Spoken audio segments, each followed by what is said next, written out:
origin yet. So we'll be talking to him when he arrives. No idea what to expect. I'm not even entirely certain what it is he wants to talk about, except that it's to do with online politics and some other things, apparently. He apparently has lots of ideas about it, so that's the conversation we'll be having. Afterwards, I actually wanted to do like a... This is going to be kind of random, but I wanted to do a brief foray into Warhammer 40k politics.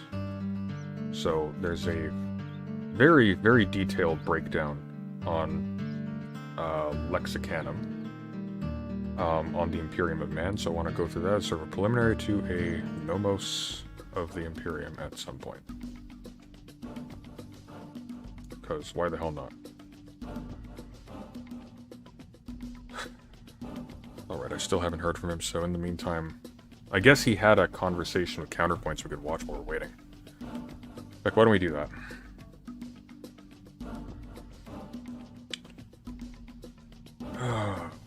Let's see here.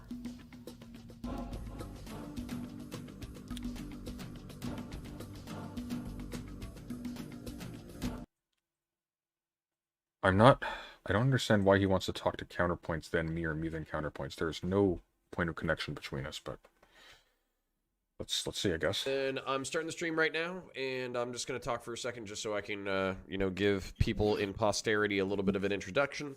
So, yeah, we're live. We're going to be talking to Origin of Language tonight. I believe we're going to be talking about Twitch and YouTube politics and the scene and all that kind of stuff. It's very fitting because this will be our last one-on-one before we move into the Heated Hippie panel series. So that'll be an exciting development over the next couple of weeks as we'll start doing that. So that's kind of what I thought the panel scene. Online versus there we go. Okay, so here it comes. Generation. Flat-footed, and then they have to basically defend their ideas, and it's hard to do. So yeah, I agree. It is difficult to do, but okay, when does this conversation start? So it comes in. Oh, he's just there the entire time. Oh, weird. So if what I like about it is defensible. No, but what I do think is defensible or good or cool about the panel scene is basically that you have to think on your feet. You got to fight. You got to be ready to go. You kind of have to either know your topics or know your base philosophy. All of that kind of stuff. So it's one thing to, I think a lot of people can come across intelligent in essays. I think it's another thing when they're asked to defend their ideas live against active pushback.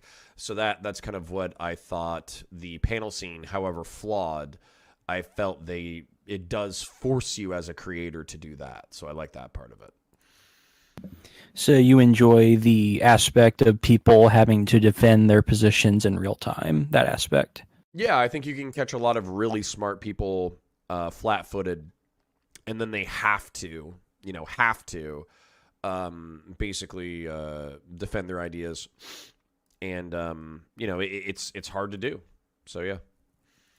I agree. It is difficult to do, but I guess my issues with the panel scene and streaming in particular is one thing that's very, I think, kind of works counter and goes against the whole project of online politics, which is you want to get your ideas out there. You want to influence the upcoming generations in political matters. So I think it's kind of detrimental when a lot of it is there's I call it a thin gray line. I think there's this thin gray line between the seriousness of addressing politics online versus the entertainment, performative, being very aggressive and pretty much hyperbolic to people, especially when it can get really ugly.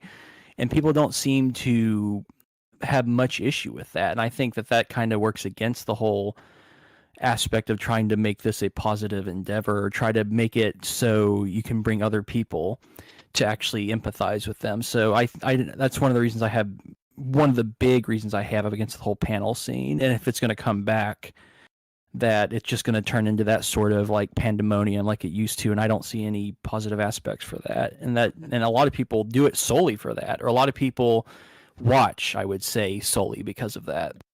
Well, I was actually going to say, so you kind of have a worldview that I think is a little bit out of step with especially our modern politics. So our modern politics, I would view the era of, you know, two polite, intelligent people who have worked really hard to get where they are, getting on a podium and then talking about policy and then deciding who was the most policy competent wonk who was best for the job.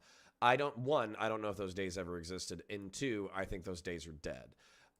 So what's happened is now, probably since Reagan, we've had a combination of the combination of like the celebrity with the politician, and especially with like television, makeup. There's obviously like the Nixon JFK debates. That's a historic moment in American politics. And then also with, you know, Reagan kind of being like an actor and all that kind of stuff. And now in the modern era where social media is blending with politics, I think that the truth is that there are these higher ideas that we do have to fight for, but you have to coat it in the grease and fat and salt and sugar of showmanship and fighting and political theater in order to get people's attention, or else you'll never be effective. And it's sad, but I think that's true. And yeah, I agree with you that that is how it is now, and maybe it has been that way for a long time, but especially with the advent of the internet, that anybody can. I may be speaking of this from my own perspective, but the way I see it, if a lot of like upcoming generation people like millennials and zoomers, if they're going to start inheriting the government, because they are, the boomers and all them are going to die off eventually. They're not going to be in control forever. And the way I see it is, if what these generations are being like normalized into is this kind of a behavior that's very vitriolic with a lot of these upcoming streamers, and that a lot of the times they form their echo chambers, even though I don't really hear people use that term anymore, even though I think it's way more useful now than it used to be back in the 2015 to early 2019 years. That was when that term came big in usage, but I think it's gotten worse in many instances. You even said so yourself when you said that you think one of the reasons the panel scene died was because leftists don't want to have conversations with people on the right. Am I correct in that estimation of yours? Yeah, but I think people can smell that weakness. So it's kind of I hate to say this, but it's so true. What's happening is people can smell and see that weakness. Tomfoolery, God love him. He did a beautiful essay about everybody going after Shoe on Head for the pedophilia Balenciaga controversy or whatever. But he showed how Denims, Xander Hall, and Demon Mama all made criticisms of Shoe on Head's position that were kind of hollow and empty and that nobody was really talking about or addressing, and how their points were kind of weird and were actually a part of what Shoe on Head's arguments were complaining about. And then they just created their own content. Now, of course, their own little circle of fans are going to applaud them or whatever. But then now what's happened is and then he also showed Vosh's criticisms of Shoe on Head, which were totally different.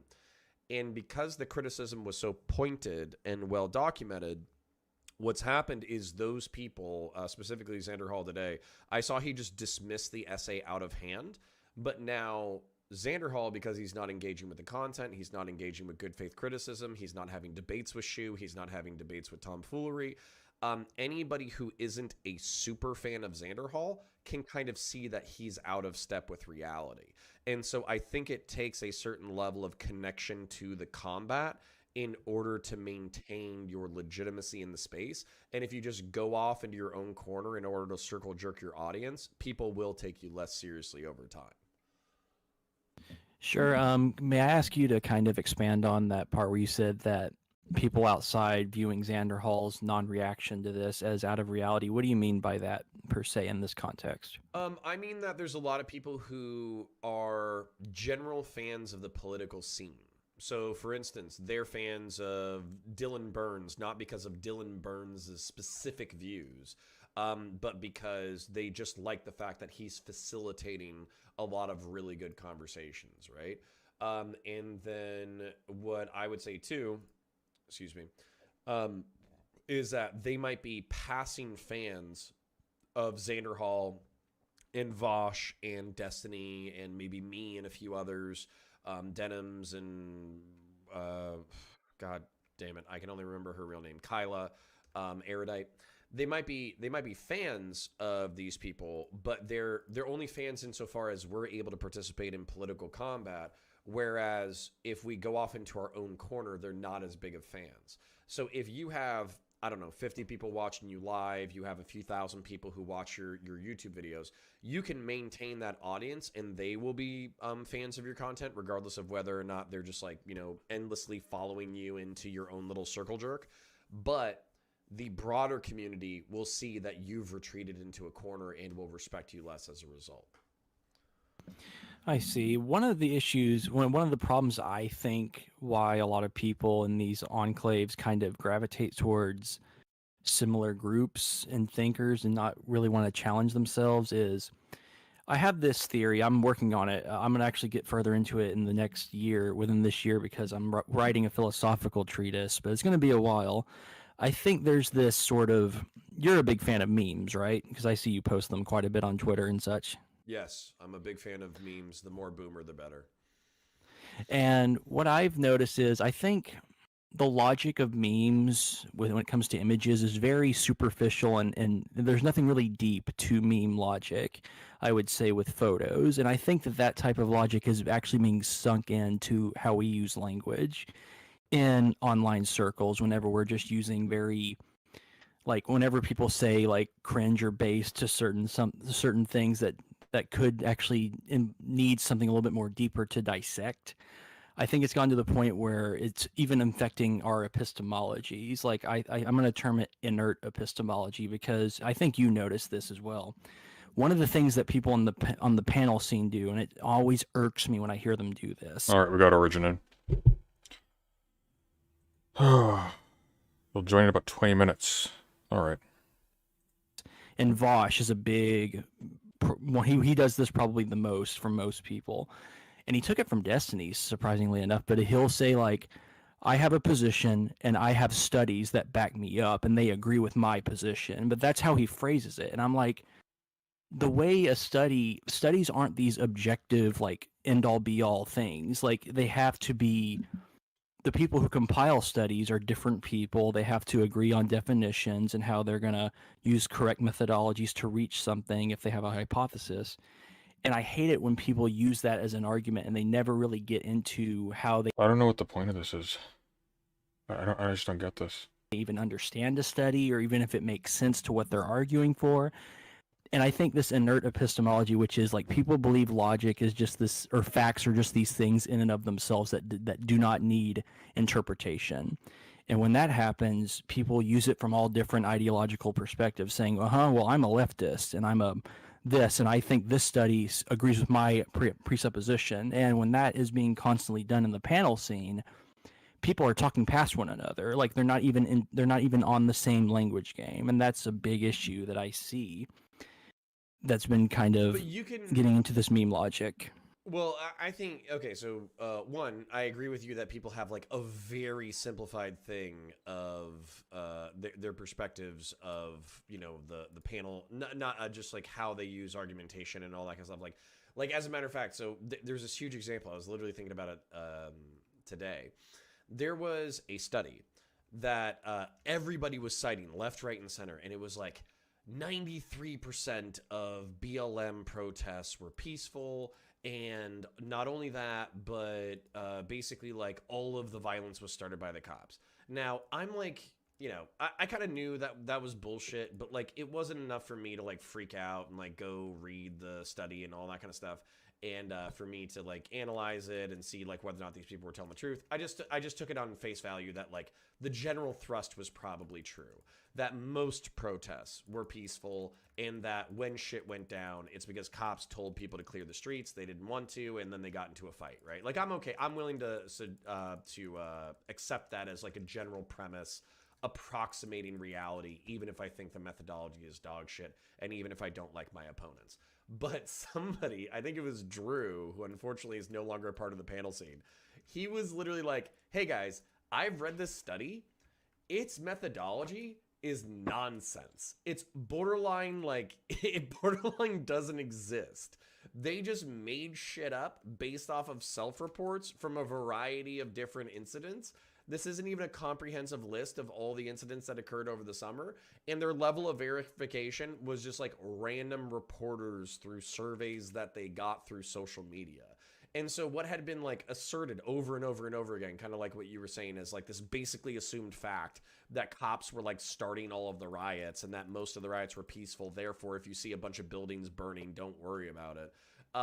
It was basically just like flat out shit on in the conversation, and nobody who had previously been arguing the study knew the study well enough to fight him on him saying the methodology was bullshit.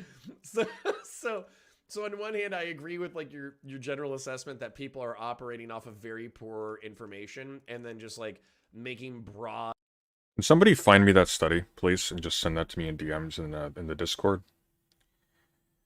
I don't really trust Counterpoints'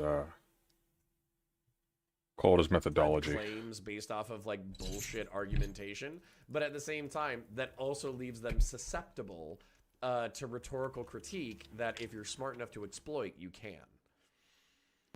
Yeah, and it's even deeper than that when it comes to epistemology, because everybody, you and me included, every single person has a different epistemic framework. We have different ways of interpreting information and how we go through it logically. I'm currently, I like to mention this, I'm currently reading a book called Understanding Ignorance by Daniel R. DiNicola, and he goes into how there's different forms of ignorance that we all deal with, and he tries to distinguish them in a few categories. He says there's 3 distinct ways of not knowing.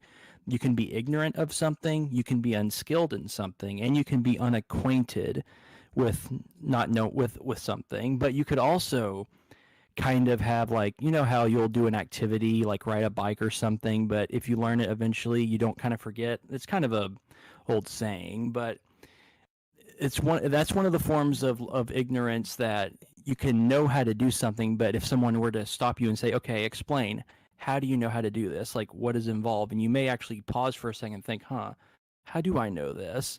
So there's different forms of ignorance here. And I think when it comes to people, especially streamers, whenever they're talking about political issues, and like what you just mentioned about the Black Lives Matter riots, sometimes they will take a few instances of wait, where are you conceding that Origin?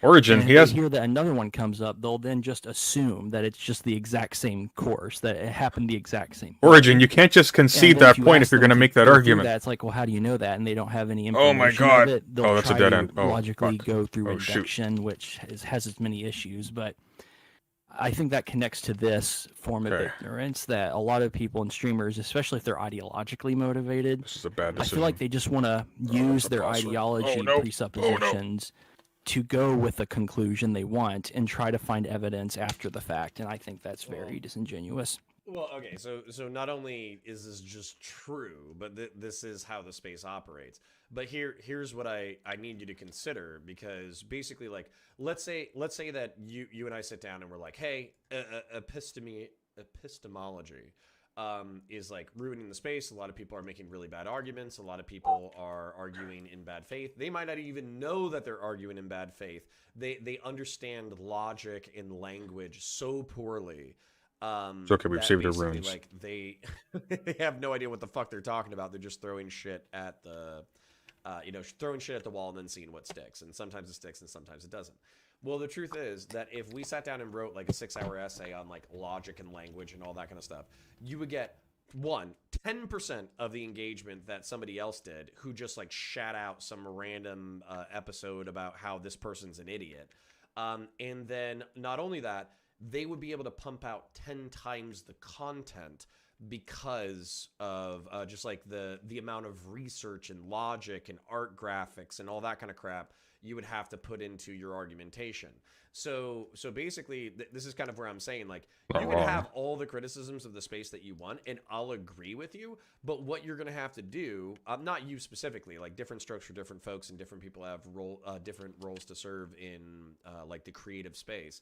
But at the same time, you have to realize that you're going to be infinitely less effective because you're allowing yourself to be chained by these like truths and logic and language instead of just shitting your opinion out into the world. And so I think you actually have to find a balance between the two. You can't be so logic-brained and language-brained that you let the raw rhetoricians dominate the space, but you can't be so rhetoric-brained that a logic and language person shows up and makes you look like an asshole. You have to find a balance between the two.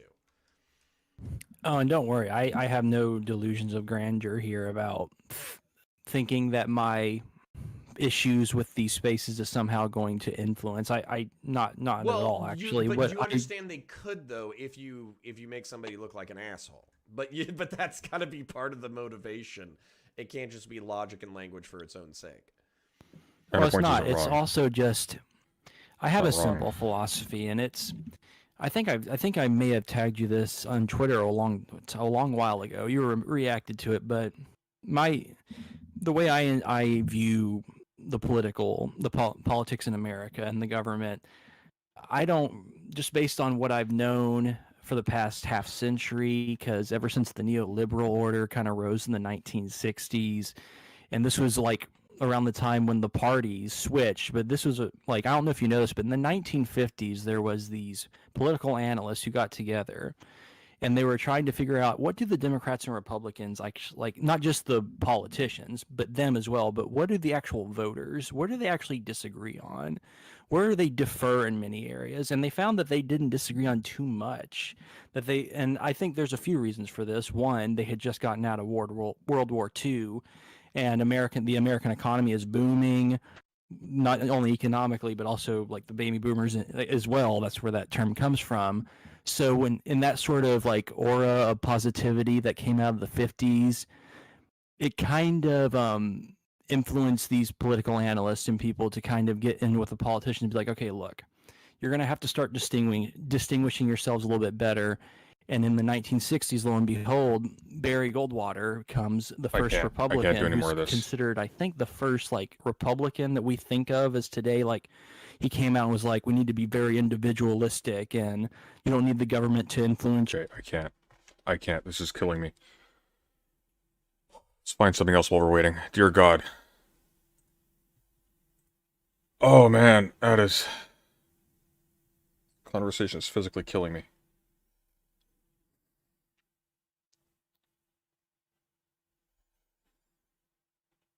Oh, here we ask yourself versus Jack Angstrike on the NTT thing. That'll be interesting, and it's all audio, so we don't need to watch it. Brilliant. Also, ask. I don't know what Sec said, but well, actually, Sec can answer that because he's the one who PM'd you. What's up? Read general. I mean, I don't want to like speak for Jack, but it sounded like he was just saying that the property itself is just the property of being able to kill it and eat it, and human doesn't have that property, and that's all there is to it. It's okay to eat property in the cow. Oh, that's so quiet. It's not okay to eat property in the human, right? That there's supposedly that's supposed to enmesh you in some kind of contradiction, right? I'm not clear why you'd think that. Like, do you think that that's something that I've said at some point? I'm just wondering if there's an argument against the view. So there's not an argument that there's some kind of logical problem with just saying this thing has value to me, that thing doesn't have value to me. Then what more is there to discuss? Well, I think that basically by kind of engaging in a dialogue process around your moral system, you can expose... I don't have a system. Well, look, by system, I just mean your set of values. I think that you can expose conclusions in there that a lot of people would not be comfortable with. And the idea is And like, but why if we're would I care about that? well, I was about to say, the idea is like, if we're all some kind of like non-realist here, like I call myself a subjectivist, right? I think that we would just view moral discussion. I mean, like, we'd view it as being largely about persuading other people of our values, or maybe showing that one of their actions is in discord with what their Yeah, values so are, right? where is So- the discord? Well, no, the argument. Here, one second. You're chopping in on me, and it's making me lose my train of thought. So the idea is just to engage in this kind of dialogue process and see if we can get to the point that we're showing some kind of uncomfortable conclusion on the view for most people, or sometimes there actually is a Yeah, but contradiction. I'm not interested in whether other people find my views uncomfortable or not, right? I just want to understand whether that there's some kind of problem with my holding that view. By problem, do you mean like there's some kind of like logical issue? Yeah. Yeah. So no, the claim has never been that there's some So kind you of don't have logical a issue. defeater. You don't have a defeater for that position, right? No, I mean, I think that any moral position you can just like, I mean, you could have whatever values you want to have, but you're trying to frame it as if at some point, as if I think that there is a defeater and now I'm in some way conceding. No, I'm So- just trying to get what- clear that you don't have a defeater for. Right. So, well, let me be totally clear about what I'm trying to do. So when I have these conversations, the goal is just to get to the conclusions of what the position says and show that if it's a non-vegan position, it's got conclusions that most people are not going to be happy with. So that's the purpose of asking questions about the position, Yeah, like but the first question I that I don't- asked. It doesn't matter to me whether other people are not happy with it. I'm just wondering if you had a defeater for the position. Well, if by a defeater you mean some way to show that like a given moral position is like fundamentally wrong, like people can have whatever values they want, right? So that's not necessarily what I'm trying to do. Now, I think that you're just saying that you're not interested in the task that I'm setting out to do, and that's fine. You don't have to be interested, but I am. Yeah, okay. So, I mean, I'm curious what your reply actually would be to the question, though. I don't have an answer for that. Right. So if I ask you if you have any clue at all where in the trade equalization process values lost, your answer is that you don't know? I mean, I don't see why I would know. Right. But I don't see why but- it's an interesting question if it's not a defeater for my view. Well, I've already given you an account of what interests me in the situation, right? So it doesn't have Yeah. to be that there's some kind of logical problem. So for you to keep replying by saying, "Oh, it's not interesting to me," well, there's a particular thing that I'm trying to get at, right? So Yeah, but what why- I so why wait, well, would I just be I want interested in engaging in that?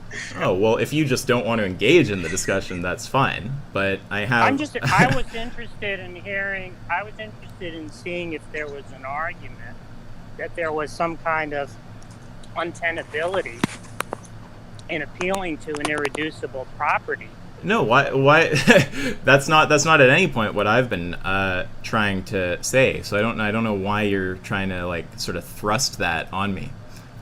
What I think is. I'm not saying I think what that you're trying to. Okay, well then forgive my bad characterization if that's not what you're trying to do. But if there's anything that's untenable with someone like you, who's going to try to be as consistent as possible, and who's got a concern for philosophy and logic, Organ's it's ready to doubtful that come there's on. going to be a contradiction. What's more likely is just that the view has some kind of Let's get to the unpalatable firework. conclusion. And if you feel like actually engaging in the dialogue process, we can see if we can get to that I don't conclusion. know what you mean by unpalatable. A conclusion if that you would don't- be in dissonance with the values of a large amount of What people. is what is the dissonance relation if it's not?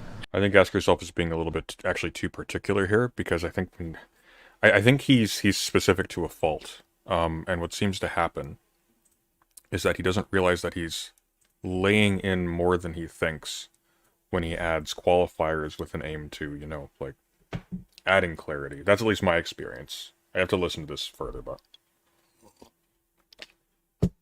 Anyways.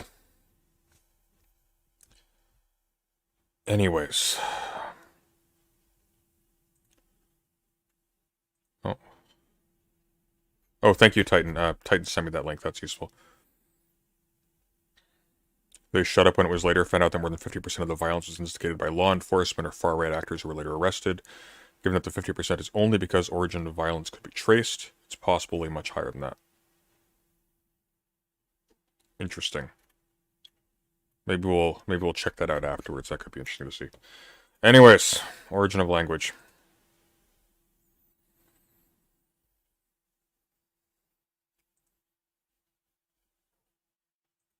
Hello, hello. Can you hear me just fine? You are actually blasting. Hang on 1 second. Let me turn your volume down a little bit. Oh, what's going on here? Oh, your volume's normal. Speak again. Okay, how about now? Gonna turn you down just a little bit more. Try one more time.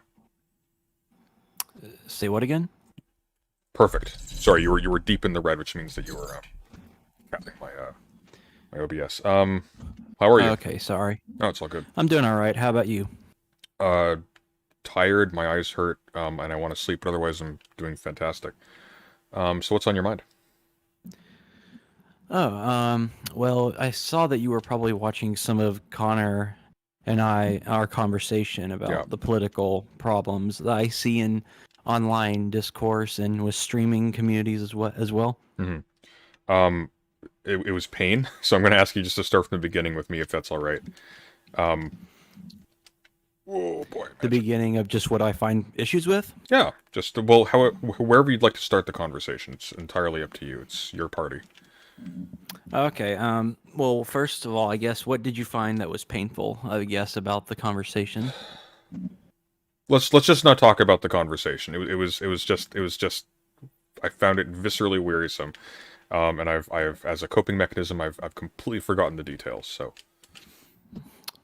Well, okay, I'm sure more because of Connor than you. well, it's just the way that you say that, it just kind of gives me no hint of like what it is that you found egregious or problematic. So, but anyway, I guess the issues I find with online political discourse, especially in like, sometimes you engage in it and well, sometimes you will, but I kind of prefer that you do the essay style format, like serious addressing of political issues and philosophical issues, than just kind of rummaging through like drama stuff, because I can understand that gets the clicks and that's what's kind of popular. That's what's more popular in these circles, but I think that's detrimental to kind of constructing a positive and hopefully progressive changing of political discourse online, because if you're just going to engage in the petty, very just vitriolic nature that goes on with a lot of these communities and streamers go for, then it's not really adding anything beneficial. And I think essay format's a little bit more productive because those take time and effort to really put in intelligent and cogent arguments, and that can challenge people to think in different manners than just the typical blood sports stuff.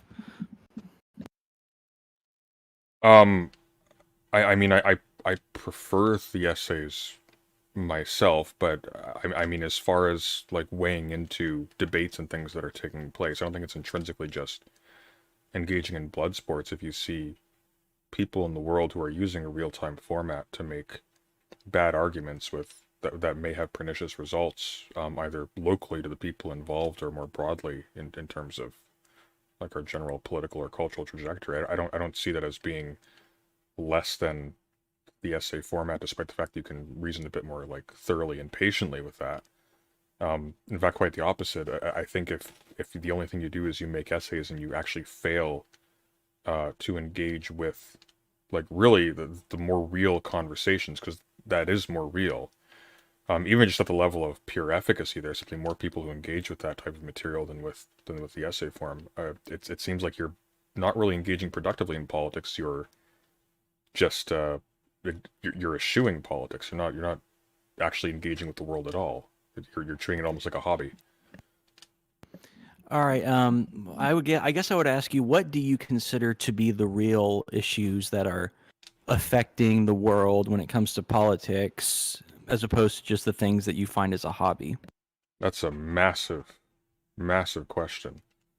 I guess in a very general sense, real politics versus just a hobby. I'm not necessarily sure I would draw such a sharp distinction, but I would characterize dismissively activity that deliberately sort of eschews engagement with broader discourse about like real problems that are actually really affecting people as treating it as essentially like a hobby where you're more concerned with your aesthetic enjoyment of a particular type of engagement and not so much concerned with actually having a positive impact on the discourse itself. Because, of course, if you're being entirely passive, just providing an essay that maybe a fraction of a fraction of a fraction of people engaged on a certain topic actually come across, you're functionally non-existent. Whereas engaging on something like a panel or something, you actually do have an opportunity in some cases, if you're successful at getting a larger audience, to potentially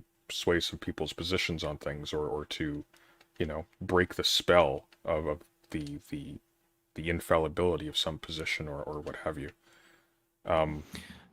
In addition, like there's just a simple economic reality that essays take a tremendously long time to produce, and there's no rule saying that you have to respond in essay format to an essay, so that if you stick yourself only to essays, you're always going to be playing catch up to everybody else who's just able to comment upon it. Like at a certain point, reality hits, and you just starve out before they do.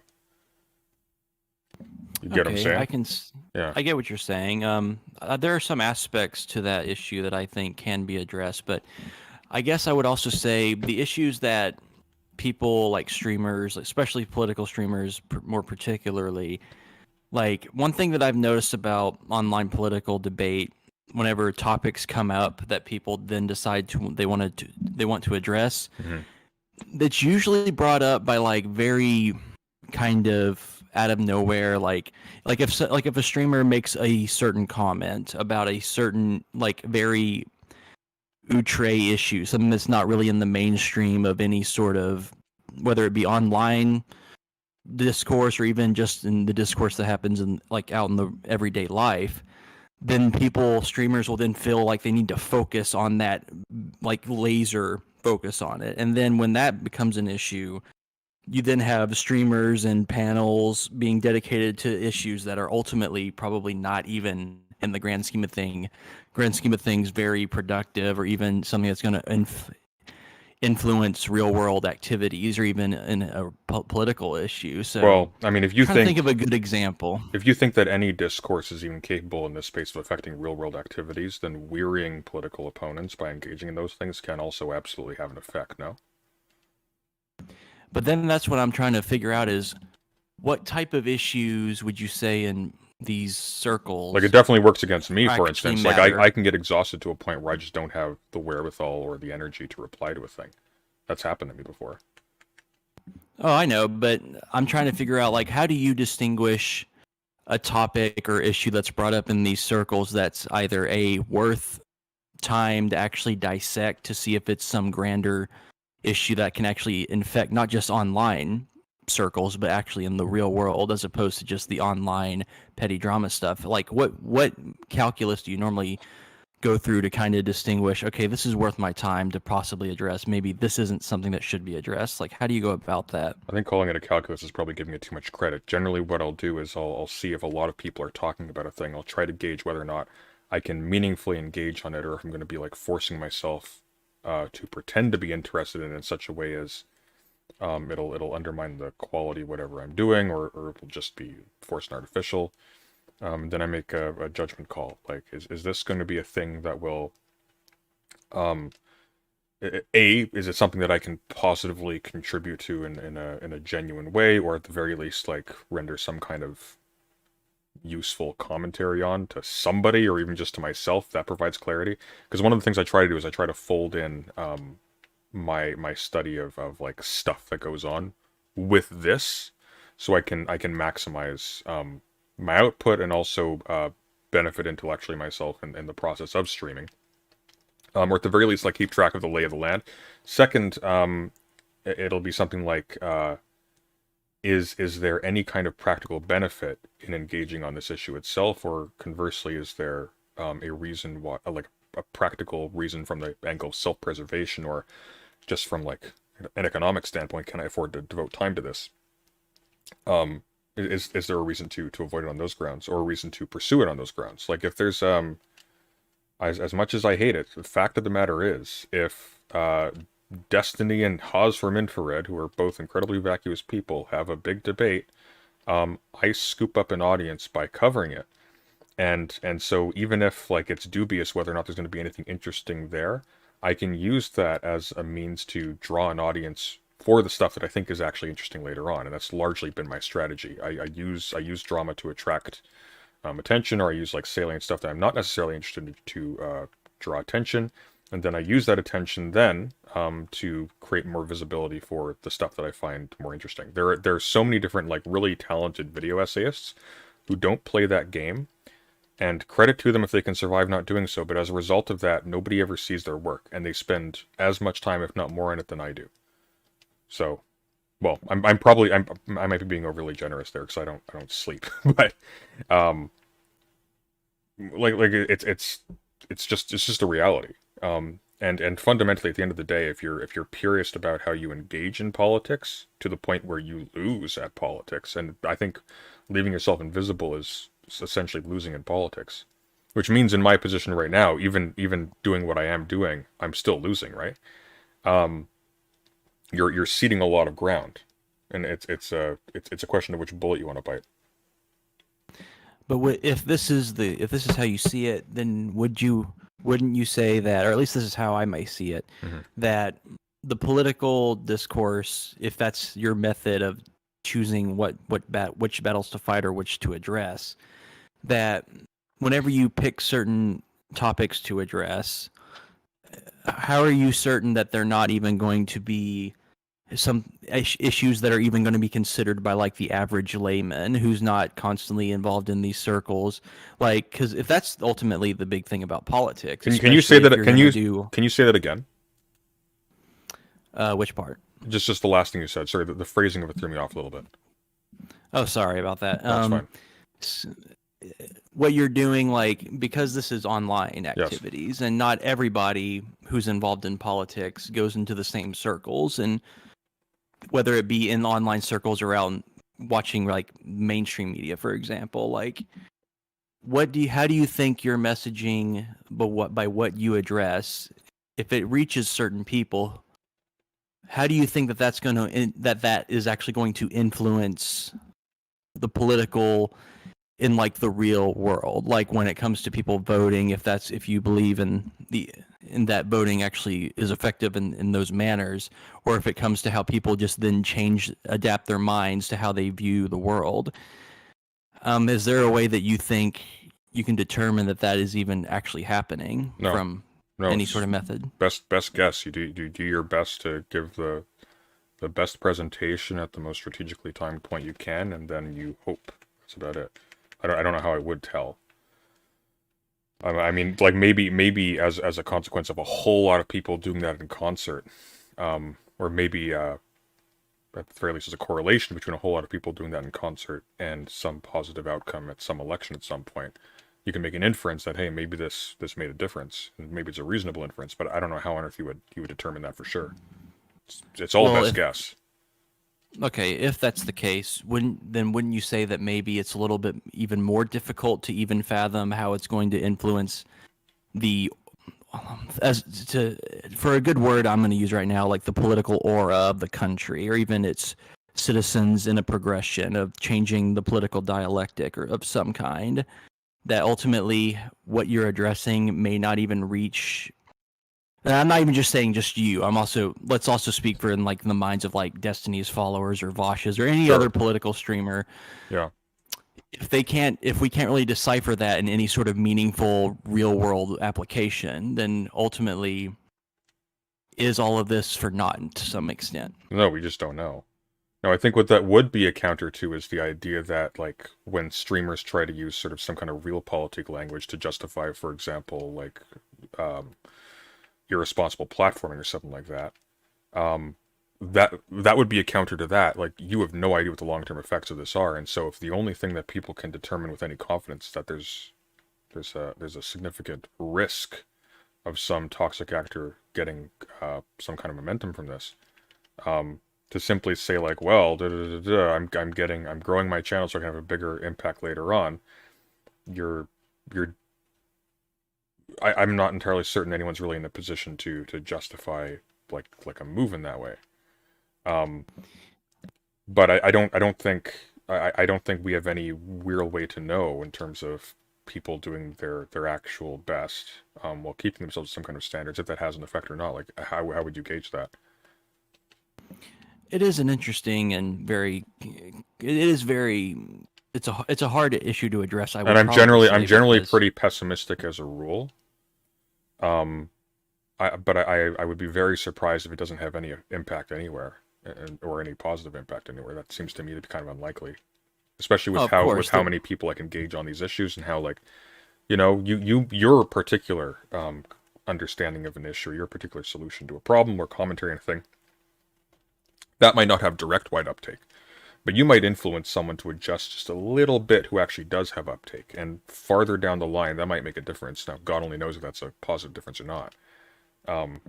But of course, I think there is just based on reasoning that I can observe from when I engage with people online versus when I'm out and about out in the real world. I do think how we interact with each other online versus in the real world, there is a very strange line between how we choose to behave. Like when we're out and about, like going to the store or working a job, we have to act in a very professional, very civil manner. But whenever we're online, everything comes off. We feel capable and it feels permissible to just kind of act as uncouth and very rude and also very aggressive to people, especially when it comes to the political differences. And of course, I would say how we address these issues in political streamers especially, it is going to influence how people behave under certain circumstances in certain ways. But then I guess, as you also pointed out, and this is a problem, this is also why I think the best way to address political issues is to take it as seriously and as authentically as possible, which means I feel that the blood sports and the way people behave when they engage, for example, your talk with, let me think of again, you with poly people, when you two were talking, it was just talking past one another. You guys weren't working on the same language game, and one side was being really aggressive. You were also being a little aggressive as well. And I feel like when that kind of happens, no, I think it's fair to say we were both being pretty aggressive. I'm remembering, I think we would both disagree if the other one was justified or not. But yeah, exactly. So whenever you have two parties involved interacting in a manner like that, you can't really have a moment to kind of stop, think, and be like, how are we performing now? Is this going to be beneficial for anybody? And does it help us in the long run, or even in the short run as well, if we continue to act in such a way? Because, as you mentioned, since we can't really really know through any sort of data or any sort of observations about how much of an influence these political talks actually affect in the real world. With that being the case, that's why I think the best way to go about these things, if we are going to engage in political talks online, is to be as beneficial to each other, try to engage as much as we can to want to understand one another and to be calm, collective, because I don't think we're ever going to be engaging or even influencing or even building up a future, because we're going to be influencing the government and taking part of the government, because the baby boomers and the older generations aren't going to be here forever. Why? So we're going to be inheriting them. Yeah, if I may, why do you suppose people don't engage like that already? Which way again? Why do you suppose, for example, in my conversation with poly people, why do you suppose we weren't collaborating? Why do you suppose we were, as you say, talking past each other? Well, if memory serves, you guys, I didn't watch the whole thing, but I did watch a good portion of it, and after a while, it just seemed like you two were just kind of circling the same like misunderstanding for like the third or fourth time, and I'm just thinking like, okay, they're not understanding one another because they continue to go over this one topic that hasn't been made to any concession. So I'm just like, why Do do you you remember? continue Do you doing remember what the this? topic was? It was the topic of how You're getting pretty sh- super loud. Hang on. Like you're really. Sorry. No, it's fine. Just maybe get a little bit farther from your mic, possibly. Oh, how about now? You can come a little bit closer. How about now? It's much better. Sorry, it's just you were at a point where it was I don't know what the term is. It was peaking. Oh yeah, the topic, I remember the topic now, was when she commented on one of your videos, and I can't remember exactly what she phrased, but it was like implied a threat or something. Like that's how you interpreted it, at least, I think. Am I correct there? No, it was the it had to do with the oh, what's his name again? The James from the Internet guy going on that witch hunt against Yeah. Degenerate, yeah. And Yeah. she took a lot of issue with my coverage of that.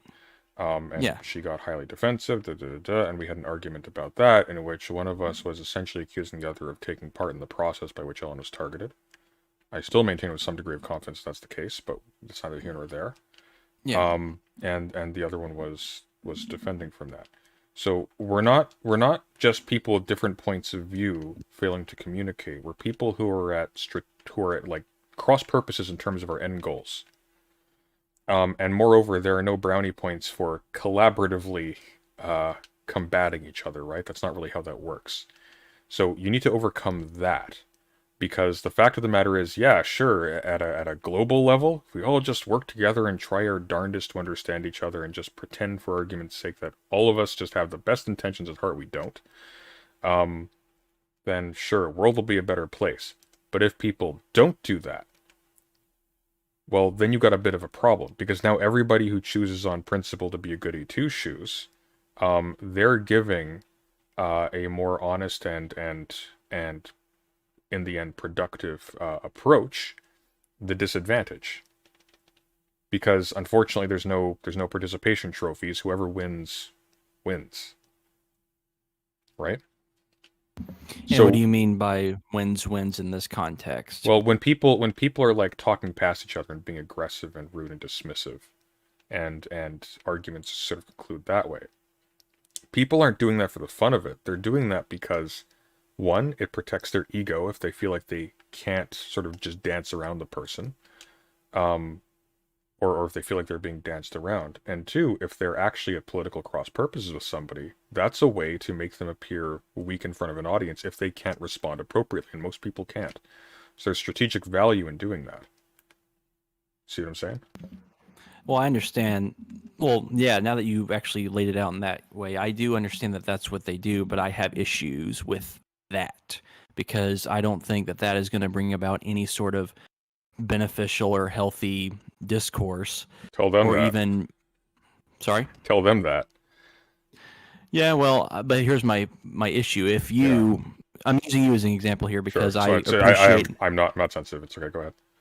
I appreciate and respect the academic and research work that you do engage in, because I think that stuff is what really matters above all than just the panel drama debate stuff where people just kind of, here's another example. That's flattering, but you're wrong. But continue.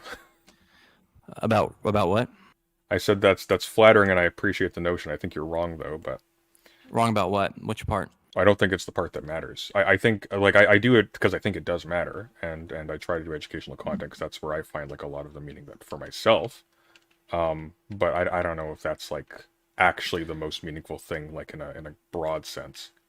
Well, then I'll give an example then, because this was something I was going to mention earlier. Like when I mentioned earlier in this conversation that sometimes political streamers will then jump onto a topic that was pretty much brought up by like some party that was just kind of like, oh, they just said something apropos of nothing, but then everyone then zeroes in on it, and it becomes a major topic for like weeks on end. Like, you remember when I mentioned that?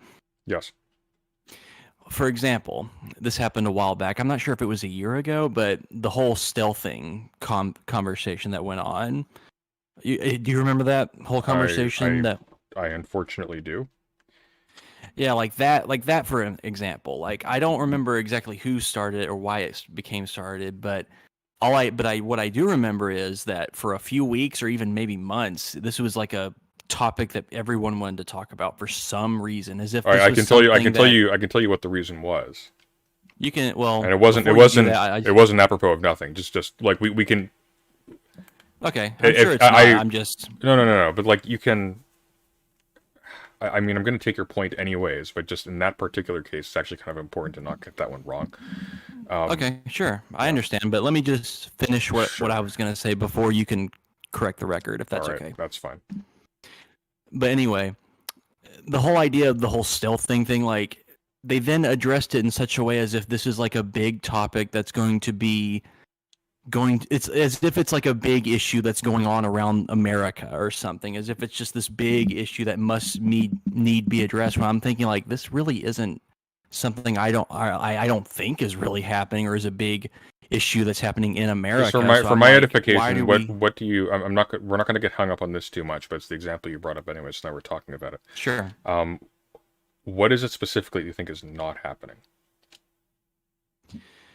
Well, the fact that I'm not saying that the act of stealthing doesn't happen in America or doesn't happen at all in the world, but I'm just kind of relating this to the fact that how people in these circles choose the political or the social topics that they want to focus on that they think is going to be a big beneficial or at least something that's going to change the political discourse in such a way that's going to be productive in the long run. You don't think Stealth. you don't think like having a discourse that maybe results in people scrutinizing how serious stealthing is it's not going to be like majorly productive, or at the very least, No, I'm not saying that it's not. Yeah. I'm not saying it's not an issue that should be addressed. I'm just saying that when it comes to like politics, like especially if people are wanting to address bigger issues, like I think that's issues that probably are constant. I think honestly, as far as like issues that we are capable of addressing competently in this sphere, I think that's probably one of the bigger ones. Because what we're talking about specifically is really scrutinizing and challenging attitudes that conduce to a vast number of women being raped, right? Because that's what that is. Yeah. Yeah, that's pretty big.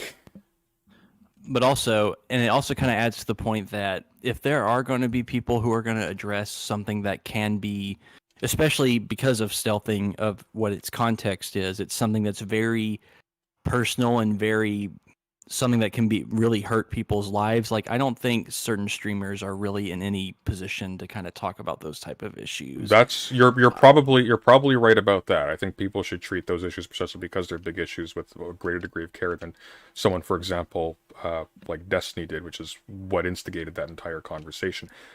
Because again, the problem then becomes if somebody with a large amount of pull engages in that kind of discourse really irresponsibly and potentially normalizes attitudes down the line from that. And again, like we don't know if it's going to actually normalize attitudes, but we can see that it's an example of the attitude we don't want normalized, and this person has a tremendous amount of influence within his own sphere, at least. That pushing back against that now becomes like a very appropriate focus of our efforts. It might be like one of the most appropriate ones we have at our within reach. Sure, if it's but that also gets back to the point we were talking about earlier. It's like, how do we know certain topics that we choose to address are even going to get out there to such an extent that's going to actually reach a wider audience that isn't just people who are already very invested in these online circles to begin with, as opposed to actually reaching people. Yeah, exactly. So that's one of the reasons why I picked this specific example, because I never hear of like an epidemic or anything of stealthing happening in like mainstream media or even in like well maybe drawing attention to that, because rest assured, there quite likely is one, um, that might itself be a reason to start engaging in that discourse, proactively. Sure, and if someone is going to address that issue, I think there has to be some method of figuring out who is in a right position, or who's actually maybe right position, not the right wording or phrasing, but people who we can tell just based on their past history of like what they engage in and how they address topics, or people are more likely appropriate to address those things. As I just mentioned, and you agreed that it's probably not the best person. Like Destiny's probably not the best person to engage in something like that, or Sneeko, or just people like that. Probably a safe bet. But then if you're so you're talking about like we need a way to select the people who are appropriate for the job. What do you mean? Yeah. There's like certain topics and certain like philosophical issues or political issues. I genuinely think all people should be invested and engaged in learning, like politics and philosophy. But I also figure that because people in online circles are going to be addressing these topics regardless of what I say or what anyone else says. Yeah. That's why I prefer. I like the serious content, the essay formats, the stuff that really engage, people really need to think hard and really meditate over what they are struggling to learn and what they are struggling to understand about these issues. Because if I think people are just going about things willy-nilly, shooting off at the hip and just kind of going it with their gut feelings most of the time, that doesn't help any dialogue in any kind of short-term or long-term course. And okay, look, certain people... yeah, fair enough. I take your point. Like it'd be loverly if only the best people for the job are weighing in on these discourses. But who's going to decide, and by what method? Because presumably the purpose of choosing would be just that. It'd be to choose so that you don't have the incompetent people weighing in on the thing, and you have the competent people weighing in on the thing. But who's doing that? Well, this is where it gets complicated. A lot of people choose to watch certain people like Destiny, or just the people who don't really do much of anything. It's not really because to go a little bit more fundamental about this, a lot of it has to do with the education system, because of how poor that is. Like the education system in America, I don't know how it is in Canada. It doesn't really teach students how to be curious or how to think about issues. It's all standardized testing. Like you just need to know what this fact means by itself, and you just need to recite it. It doesn't help growing the upcoming generations to learn how you should think, or how you can go about critical thinking. And when you have people like that grow up and start engaging in online spheres, they're more than likely going to follow people. Choosing is such a hard word, because I have when it comes to like the free will determinist thing, I think it's really complicated as to how we choose what we prefer to get engaged with or what we find interesting. So in a way, a lot of it is internal. So it's not something that people are forcing you to listen to. So it all has to do with what you're just naturally interested in. And sometimes that's influenced by your environment and how you grew up in certain areas with certain cultural and societal rules. So it is a very complicated issue. I guarantee. I agree with you there. But I think the best way we can help probably lean people into better directions is by being careful in our approaches and trying to be as thoughtful in how we try to address these issues. But that's going to be really difficult. Well, you're again, like you're assuming that everybody's interest is actually in the betterment of all humankind, but I don't see any reason to think that that's the case. You have people who are political agitators and activists and writers and all these sorts of things, and people who are content creators like me, who believe that the world is destined to a short doom, and that this is just a waiting room to a future better world, yada yada yada, and so they're willing to cheat and lie and do a whole lot of nasty stuff in order to benefit their political side, because they've already justified that to themselves in advance. Those people are not going to be swayed by what you're talking about. There are already like extensive arguments about like we need to improve public education and funnel more money into poorer areas. Da da da da da. And those debates are had by not just politicians but also content creators and other kinds of pundits. I just don't see how this leads into like any kind of discussion about selecting the competent commentators for like the appropriate issues. We're still left in a situation where it just is the case that people are motivated to weigh into issues, regardless of whether or not they're competent to do so, either for monetary gain or for prestige or just to feel important or whatever. Like, we're not even angling to overcome that at this point. We're just kind of like mentioning different things that are wrong with the world, and I agree these all suck, but you know, like where are we going with this? Yeah, it's, I guess in a way it's kind of like what it's, in a way you kind of hope that people would find interest in areas where they would be more helpful for them and for every other person. But then of course with the advent of social media and how Twitter and Discord, for example, and Twitch and YouTube and all these areas, they incentivize, just by how they're formatted and structured, to have people speak in very pithy, like reductive, like myopic thinking, like of because You're it's talking like tweets, televangelists and Fox News didn't exist before Twitch and YouTube. This is nothing new. The only thing that YouTube and Twitch have facilitated is sort of democratizing of exactly that. If anything, the quality of discourse is often much higher, even frankly in these garbage panels, because there's less corporate restriction on what people say, and people aren't restrained by the interests of whatever thing is giving them the privilege of occupying a very high paid public facing position. So like someone like Tucker Carlson. Even with that, yeah, go on.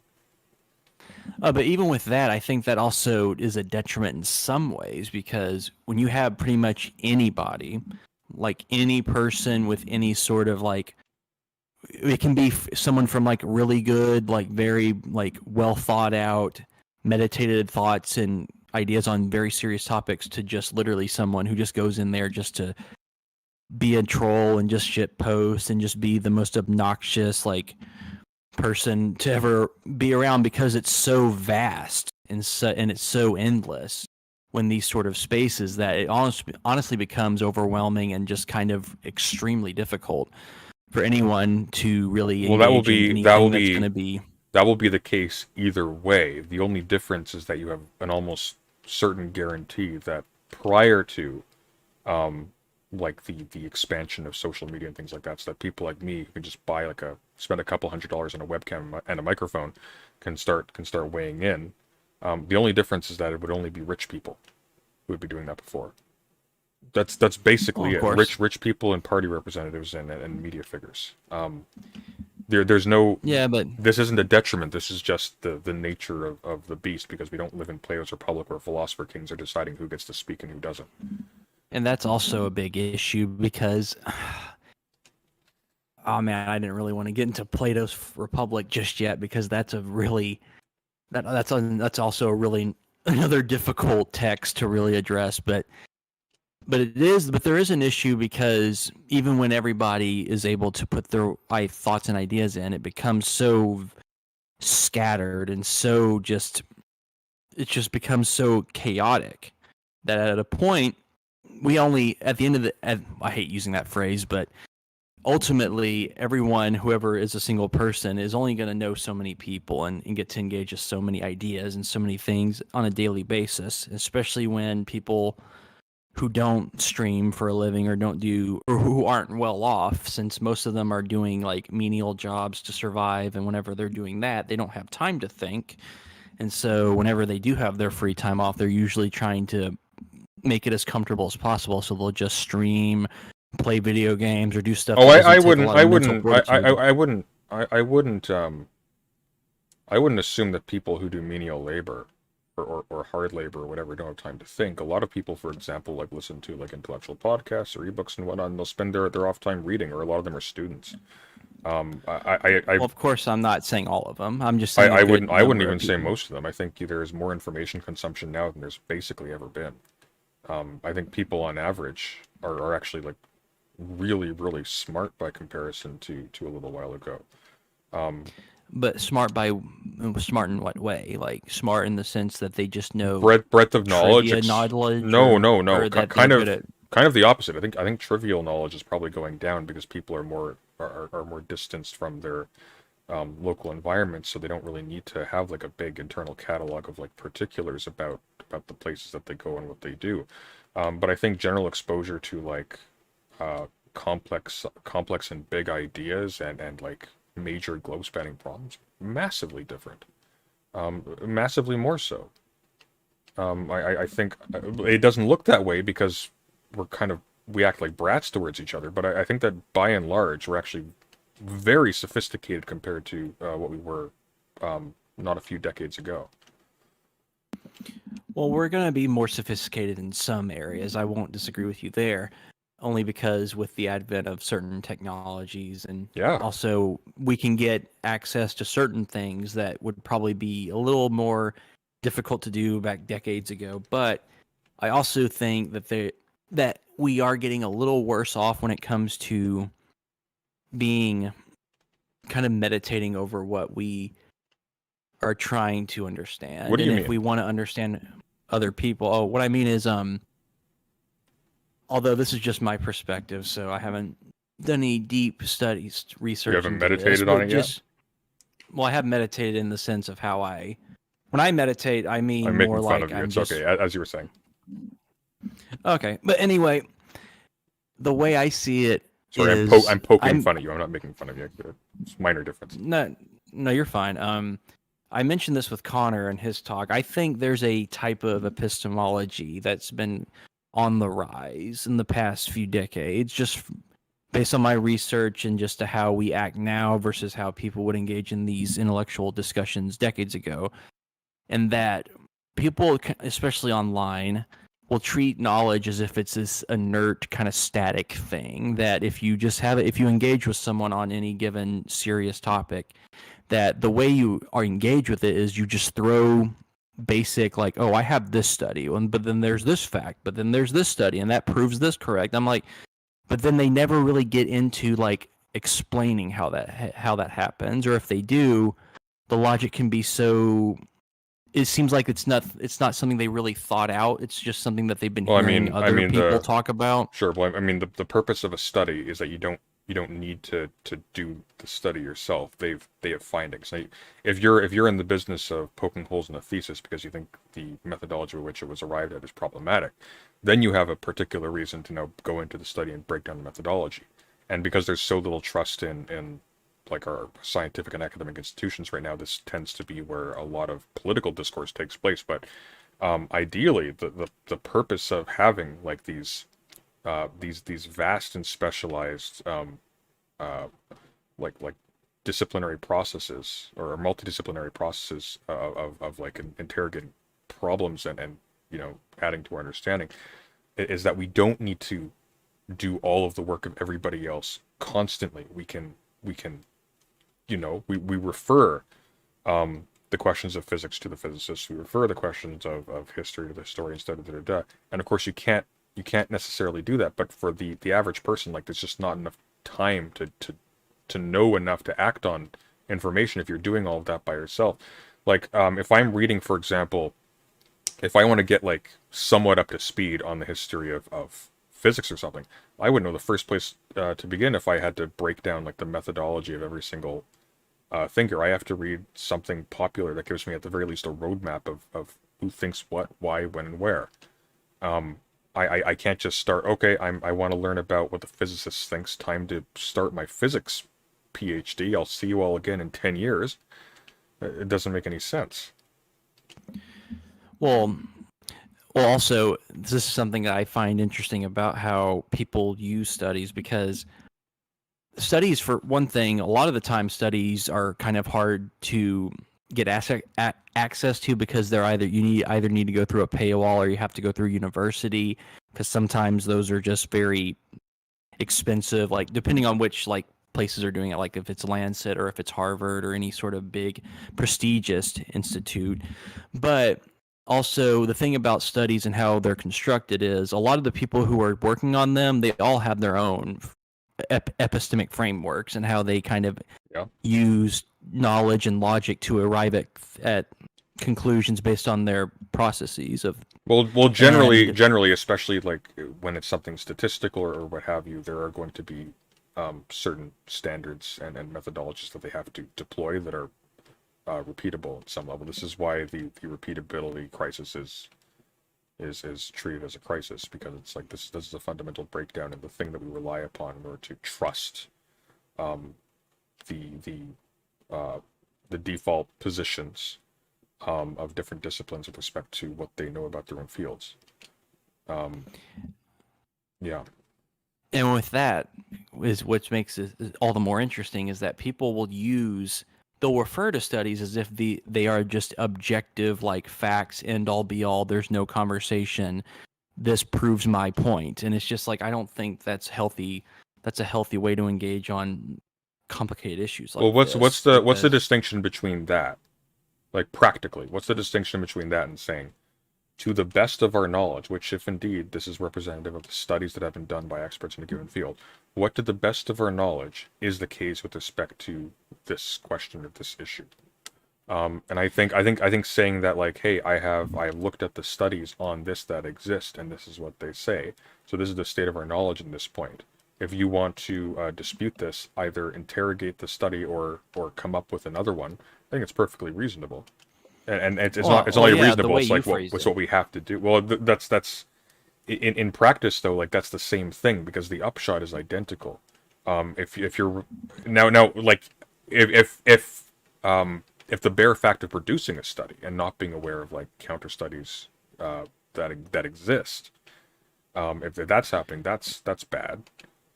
But by the way you phrased all that is actually a great deal better than how I see other people in political circles ever do it, like Vosh and Destiny. I think he took it from Destiny because I saw him do it way before he did. It's just like they appeal to studies, but then they will never even explain what it is, if they even understand what's in the study, and it's always just used as a rhetorical like debate tactic just to throw their opponent off. And it's just, if you're going to be citing studies in that sort of manner, it would be best to at least sit with the person you're talking with and say, hey, let's just read the whole thing together and let's try to interpret it. But of course, that would take a while and it would take a lot of mental fortitude to do that. And people don't seem to be too interested in that. A lot of people are way more interested in the blood sports. Well, here's something else, right? It's something that I think is worth considering. And this is not an excuse for either Vosh or Destiny. But oftentimes they will do this with respect to an argument with someone like a race realist, right? Or someone who's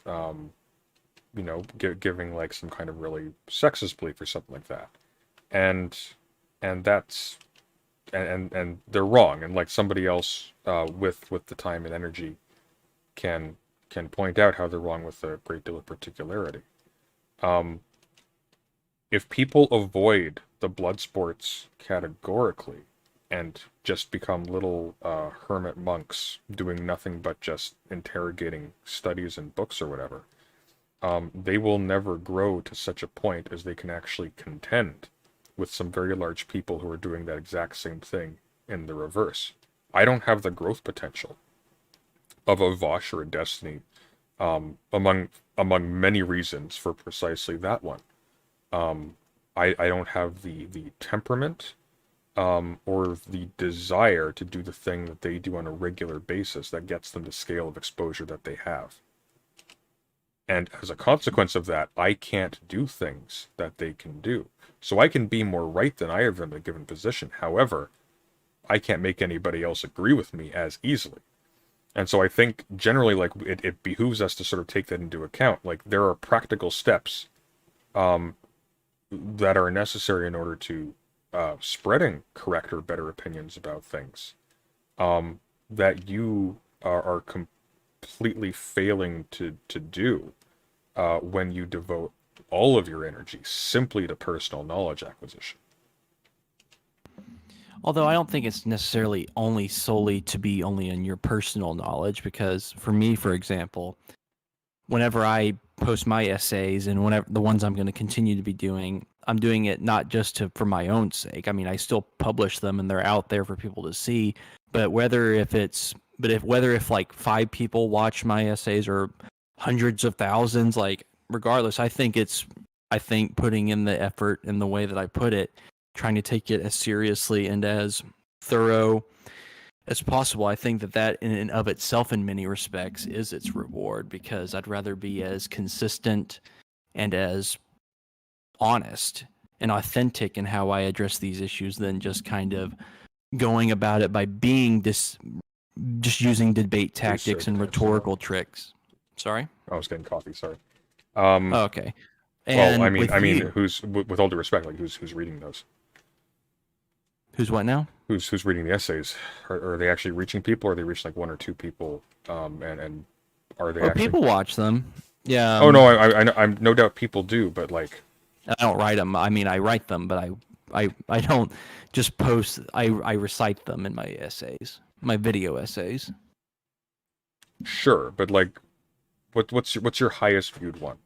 Just as an example, and I'm not like, this doesn't bear on their quality. Just I think my highest viewed one is the first installment of my Complexities of Abortion series. I still need to get back to that series, but I think I have 2-point-something thousand views at the moment. I think I published it a year ago, maybe a little bit close to 2 years. okay. How long did that take you, do you think, to produce? I'm just assuming that the information in there is all like completely high quality and good, right? How long did that take you to produce?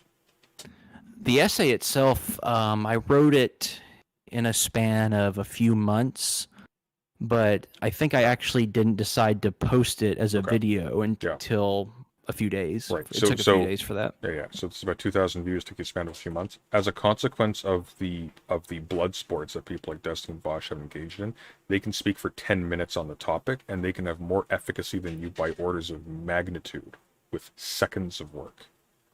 So right off the bat, if you have the best opinion on the matter, the mode in which you have chosen to engage on the topic has made the best opinion the least efficaciously argued, because nobody has heard it. And maybe that is the best you can do, and credit to you if that is the case. That's not a mark against your abilities. That maybe you've been dealt a bad hand. Like we're in a situation where the market is saturated. It's very difficult to break in with essay format stuff. That wasn't always the case. It was always hard, but it wasn't always as hard as it is now. But nonetheless, if you are against people taking the measures that allowed them to get into a place where they can speak, then you are additionally against the measures that would allow you to be heard, because that's a thing that you could have embarked upon. And you would have almost certainly failed if you had done so now. But like you're in the age range of these people. I think you're what, 28? I'm actually 29. I'll be 30 in a few months. So you're older than Vosh. So technically, you've had as much time, if not a little bit more, to do precisely what he's doing. Yeah, but I will say that there's a few reasons I do what I do the way. Oh, same with me. I'm not down on you for that.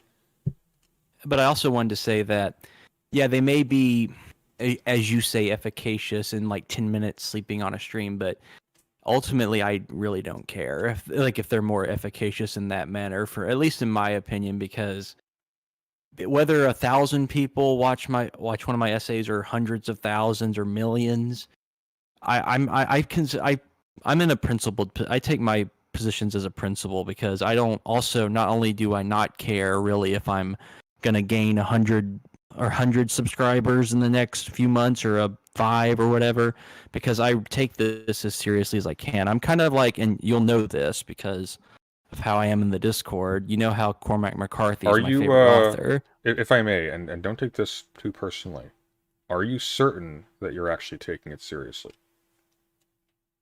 In which manner? Like taking my essays seriously? Just generally, are politics, whatever it is you're weighing in on. I think abortion's a fairly political issue. Are you, in your judgment, actually taking it as seriously as you say? Why do you think so? Yes, of course. Why do you think so? But my channel is actually mostly dedicated to literature and philosophy, more Sure. so than politics necessarily. That Well, was just the first video that had the most likes. you're at odds with Plato then, but um, Well, that's fine. I'm at odds with many philosophers that I consider my favorite philosophers. the- I'm never gonna agree where with I'm- every person I admire. where I'm going with this though is if you're going to criticize these people as not taking it seriously when they're making moves specifically that actually give them political efficacy in that field, which is like a condition of yourself being a serious player and being taken seriously in a broad and efficacious sense, it doesn't seem to me like you can really say with a straight face that you're being more serious, than maybe you're playing a different game and your goals are different.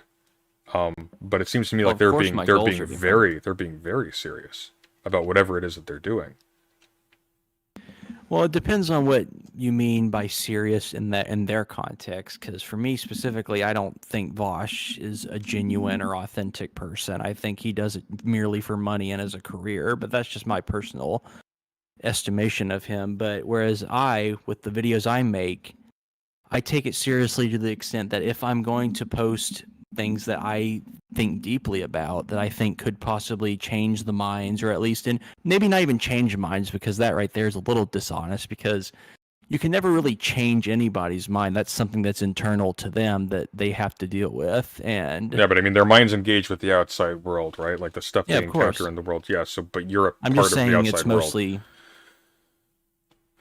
Like, So, I what was that? I said, but we are a part of the outside world with respect to other agents. I mean, I don't see why we wouldn't be able to change their mind. Like your mind gets changed by books, right? In principle, that means that your mind gets changed by the words of other people. Oh, what I meant, I'm using it in a different way. I mean, like, change in the sense that if your opinions or understanding of certain things evolve to expand into something different that you didn't originally think, that's something that's kind of internal to you that you kind of have to struggle with. That's what I meant. It's not like I mean, I didn't mean it in the way that you're expressing it, if that makes sense. Oh, sure, I suppose. But Well, like for instance, right? So for the last little while, as a consequence of having the large scale that he does, Vosh was able to get a lot of attention to a phone banking and canvassing group that may have had an actual significant impact on the last presidential election, or on the not the last presidential election, on the last election. I don't know why that would be regarded as not serious. That's having a direct impact on people's quality of life and the future of not just politics in your country, but really on the politics of the world, especially when we're talking about a country with as much hegemonic power as the United States. That's very serious. There's almost nothing as serious that you can do in this space. Well, I don't think this is a mutually exclusive thing. I think someone can be in it as a career just to make money and to get easy influence, but also they will do some things to be like, okay, I can't make it seem like I'm totally just in it for money. I need to do some things that can seem like it might impact something. I don't think it's mutually exclusive there. Money If is that's the case. money is the stuff by which organizations and political actors and human beings live and die. That's very serious. Of course Yeah. that is, but it also depends on how people manage that money and what they're using it to go toward, and how it's being, managed in different areas. So of course it really depends on a multitude of factors when it comes to that sort of stuff. But again, I haven't really watched. I used to be a big I'll be honest, I used to be a big Vosh fan like a few years ago when he was kind of. When was Oh, it? I'm Like, when he not started being defending. popular. I'm not defending the honor of Vosh, to be clear, but like as sort of a type, like that he's as a consequence of the stuff that you're sort of casting aspersions on, he is able to actually be efficacious in a way that you materially can't. Like it's a thing you can't do. He actually has attained, at least within his own sphere, relatively speaking, like some degree of actual power and influence. You haven't done so. Power and influence is a very serious thing. Whether or not like he himself is like the most serious person who could be wielding that is neither here nor there. The fact of the matter is that as a consequence of him engaging in this stuff, he is one. That's fine. I just prefer to do the things that I do and the manners of the principles that I have. that are different from other people. Sure, but then you're when we're talking about like your problems with the political space, they don't really have to do with efficacy or with like the common good or with like the ultimate like improving the world. They have to do I with mean, I think it kind of did. I think it kind of does connect to that because, as I've stated, I don't think engaging with people in the very like debate, bro, like blood sport, like we're just gonna all be talking past one another. It's just dog eat dog. I don't think that helps. I really don't think that's gonna help anyone. I don't well, think it it might helps us it in might the long run. it might help people if we're you know like surrounded by dogs. Being able to actually like fight back against a particular mode of engagement, which seems to have, at the very least in this space, some level of political strength or rhetorical strength or whatever. I don't know. I wouldn't reflexively cast aspersions on that. Well, it's stuff that I've been engaged. Well, I've been struggling with and thinking about for years now because I've been engaged in these political circles since about 2016, except I wasn't really vocal until the past few years. I didn't start actually saying and getting my foot in the door and just talking to other people in these spheres. I was just more of an observer at first. So Let's peel things away from like the Vosh example because I think that's too loaded for a number of reasons. You have experiences that I'm not familiar with. And he certainly has experiences that neither of us are familiar with. You mentioned my own channel a little while ago. For example, that you rather me like lean into the video essay stuff or whatever. Why don't you tell me what you think I should be doing differently than what I'm doing right now? And let's go from there. I think it would, and again, this is just my, wishes, and you don't have to listen or even take them that seriously because this is your channel after all. But I think it would be better if you kind of ceased on like addressing like the drama, petty kind of stuff. Like, oh, this one person, this streamer did this stupid thing. Let's watch it and kind of like tear it down, and just kind of stuck to addressing like, because you're a political science, you got a bachelor's in political science, is that right? Yeah. And you seem very well versed in those areas, and I think that should be your area of that you should focus a little bit more on because you seem really well versed, and I think your perspectives are very interesting in those departments. So if you just kind of maintain your focus in those areas, I think that would be more productive than just engaging in the typical, stuff like the petty and drama stuff. And that's just criticisms I have pretty much for most streamers. So besides the poly people issue, what's an example? Probably I guess another example is when you talked. Well, I guess talked is not the right word because it was more of a nonsense thing. It was when Will came on and he was like there for like 5 or 10 minutes just to be annoying, and he didn't even let you talk, and then he just dipped. Like that didn't even need to be a thing. Like it was just totally fruitless. It was not even worth a second's notice. I mean, even if he is someone who was like trying to get this trans panel or something like that, if he is nobody, then it's best to just not address him, period. Okay, fair enough. Hard to argue with that one, but that's 10 minutes. That's not exactly detracting from anything else, and it's not exactly an issue. That's me just. And also, here's another one. Sure. When you were giving attention to Mr. Girl for some reason, like it's just like, who cares? Like Mr. Girl is irrelevant.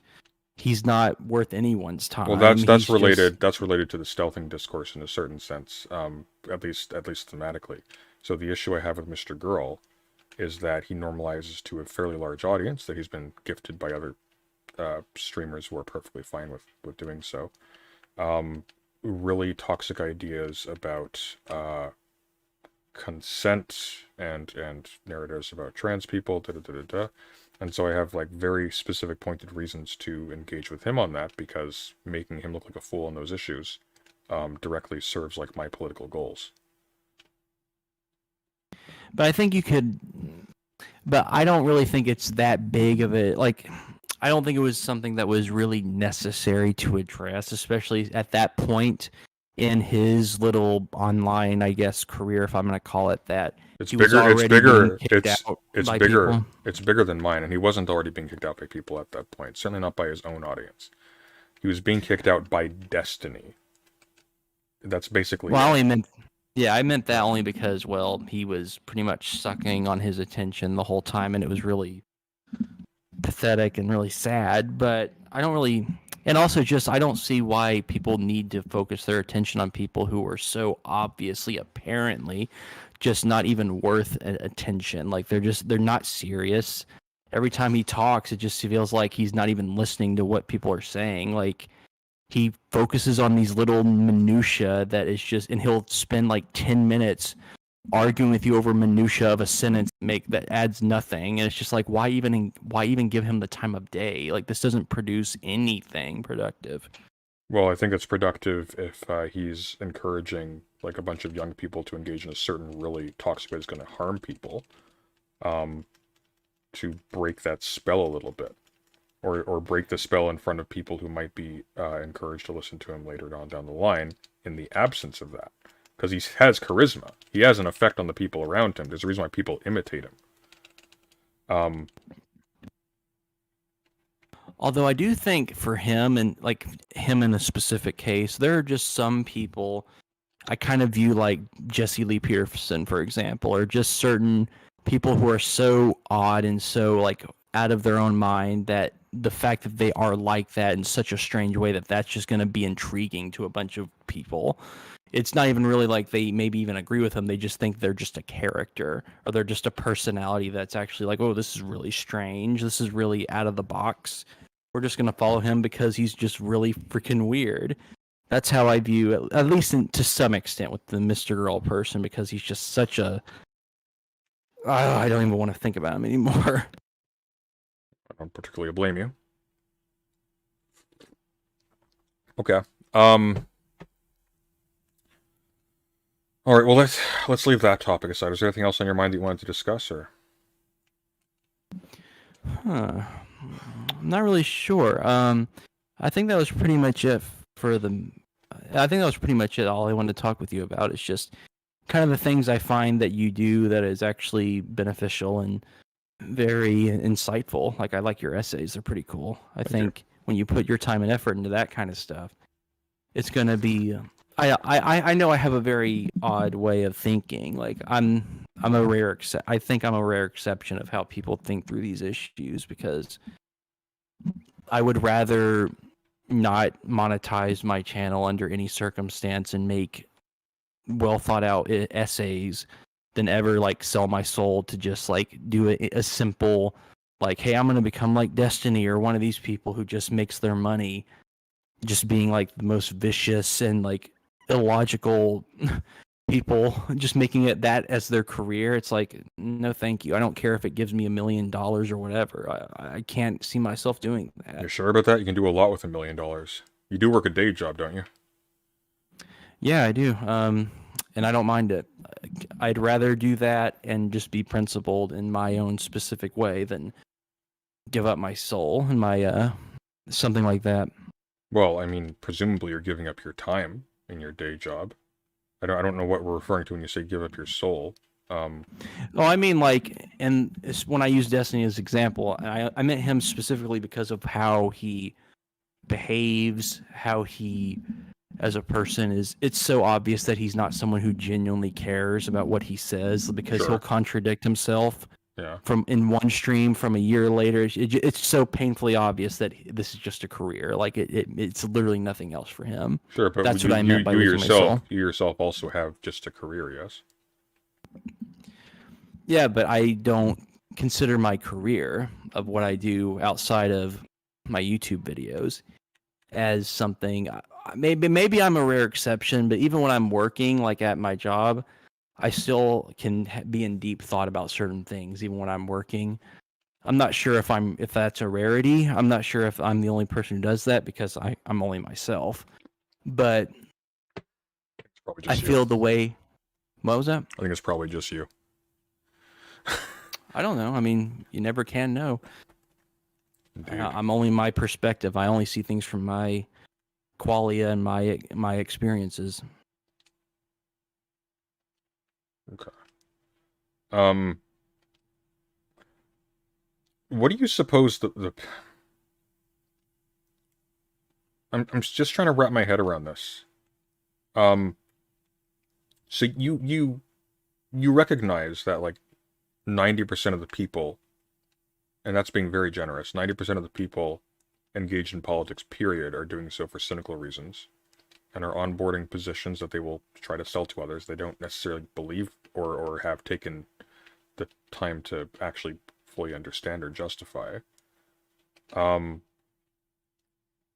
Like I'm assuming you understand that, but we're talking about the problem with online politics as if the problem is that we haven't just reorganized the world to make that not so.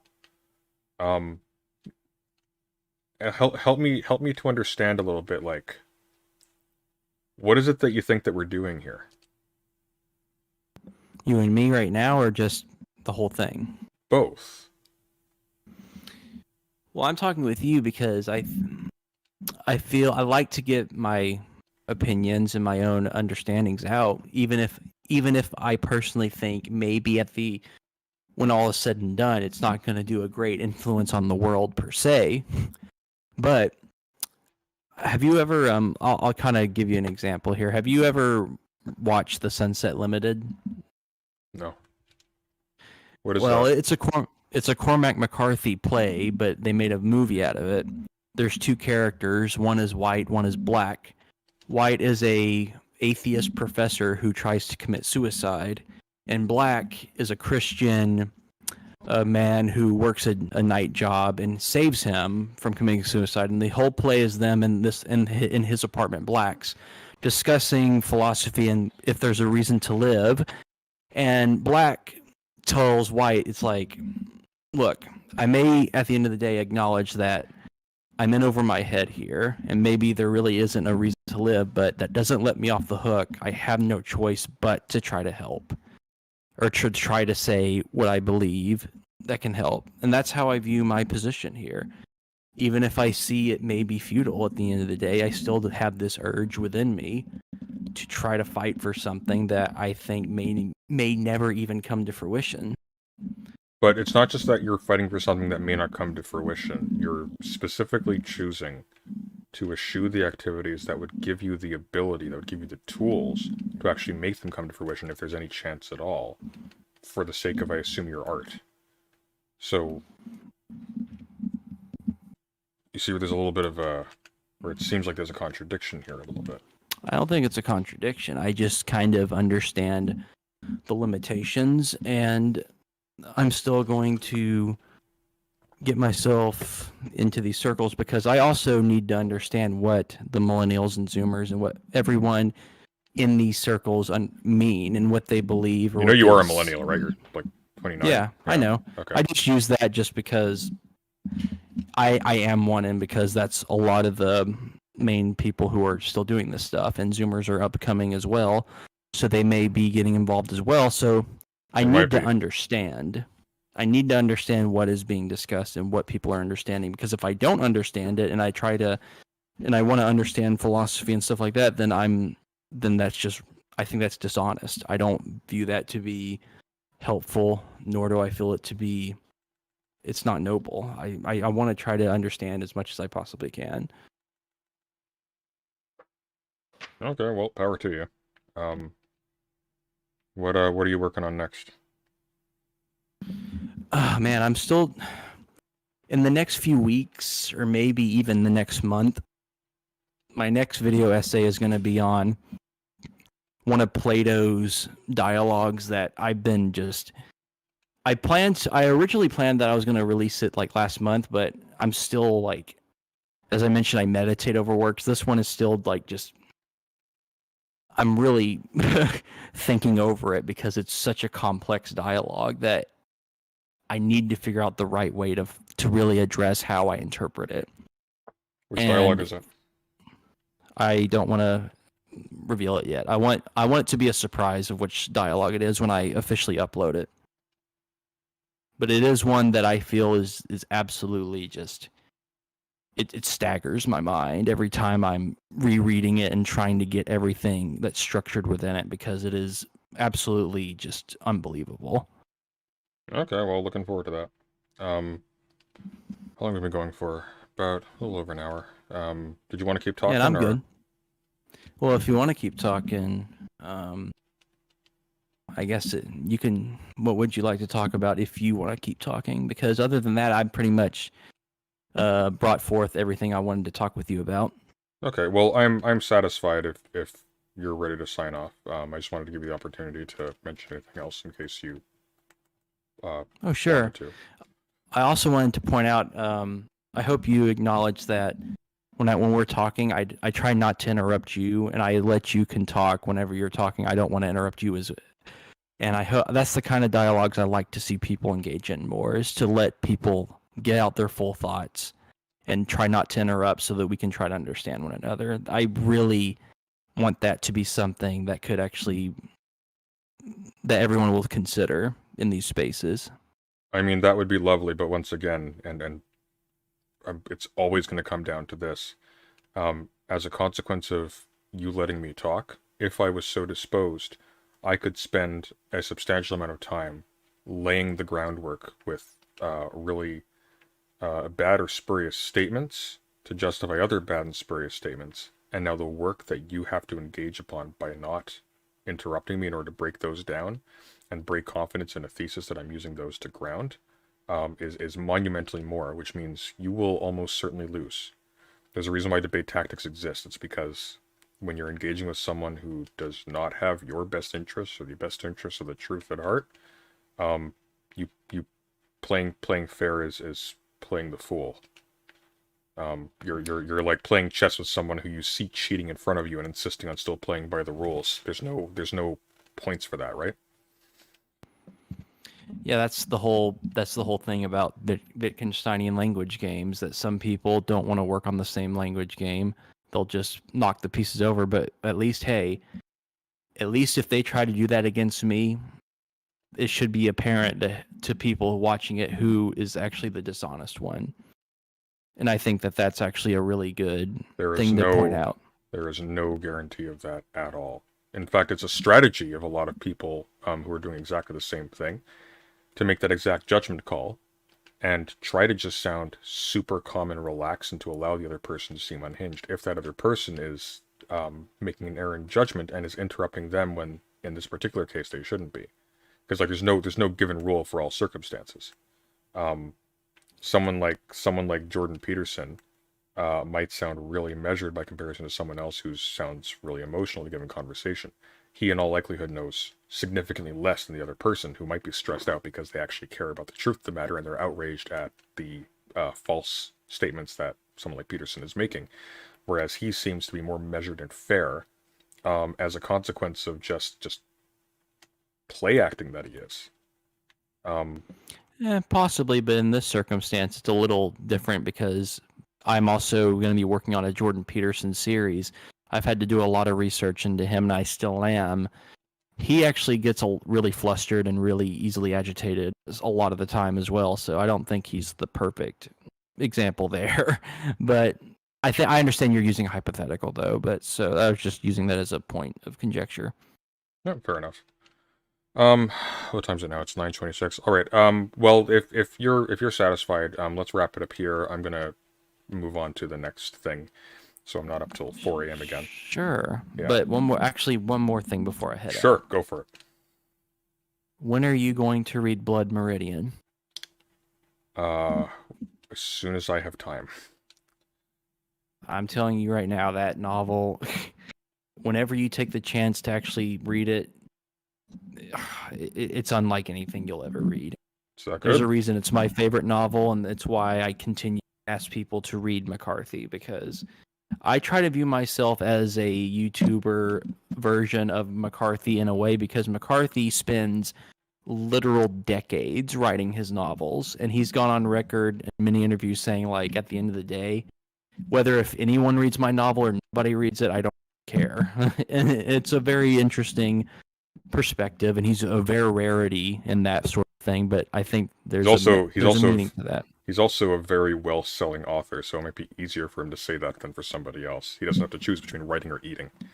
Well, also, but here's the thing. He didn't used to be that way. For the first 30 years of his writing, he barely sold his novels, and he didn't care.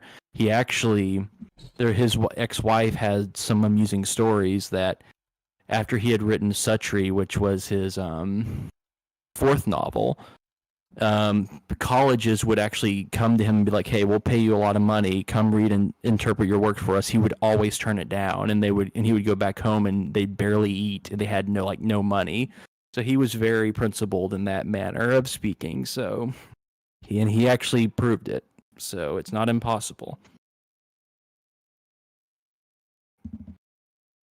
Yeah, I suppose. I respect that. McCarthy is someone I think a lot of people should study. But anyway, that's the last thing I'd like to say before I head out. All right, well, I make no promises, but I'll try to make room for it at some point in the future. You take care. It's been nice talking. All right, you too. Have a good night. Good night.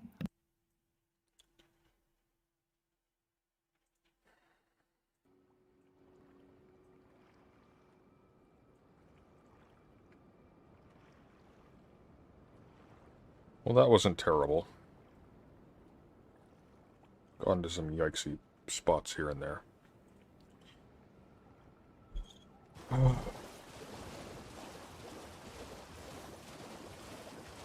What do you disagree with, Reality? I didn't catch that. You say you disagree with something?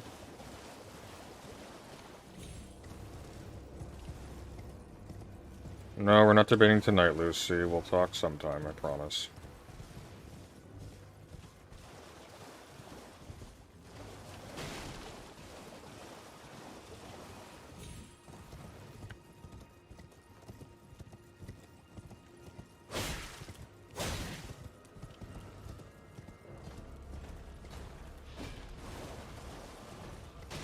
I don't know.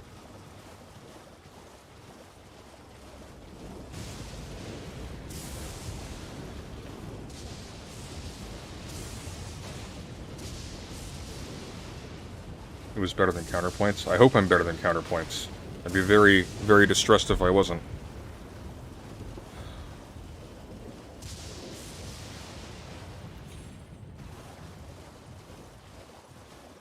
Does Sirius have a channel? Sirius does have a channel. It's S3RAOS.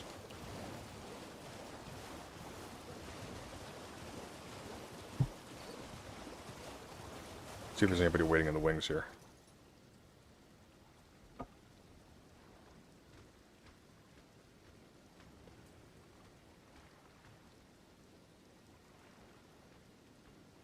No, alright. We'll look at the Warhammer thing in a bit. I want to give my voice a break.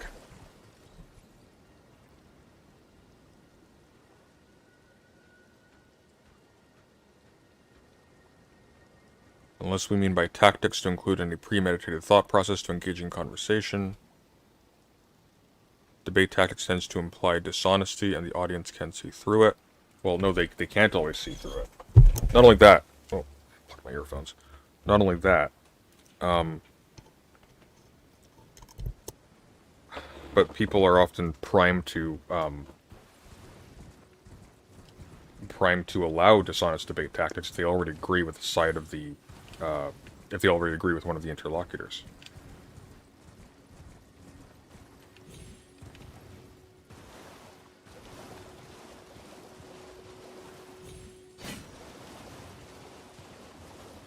I don't know. I just think it's naive to think that dogmatically playing by rules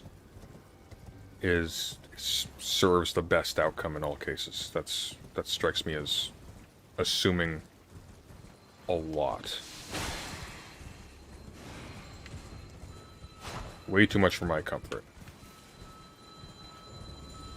Ah!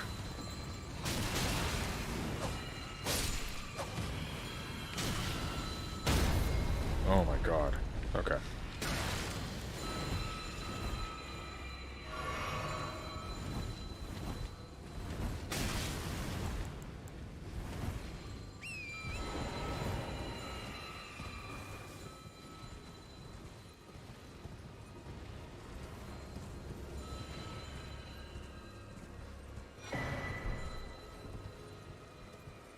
Well, that was worth getting. Alright. Oh, it's a miss.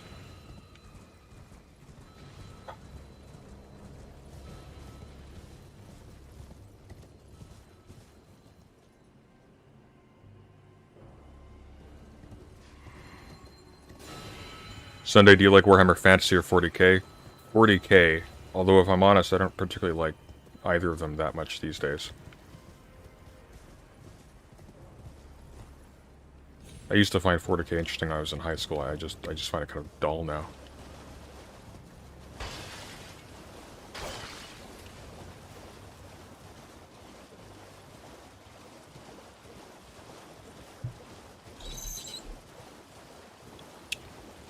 Luce, I'll respond to you about the panel soon.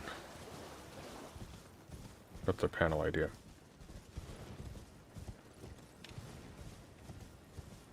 I'm generally hesitant to just agree to anything that involves any kind of time commitment on my part because there's limitations.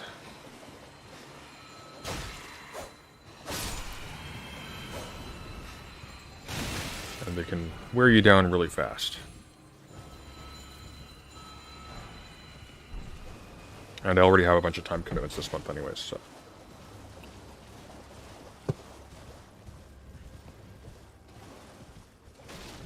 Yeah, we're gonna start breaking down the political structure of the Imperium, sort of pursuant to future videos on it.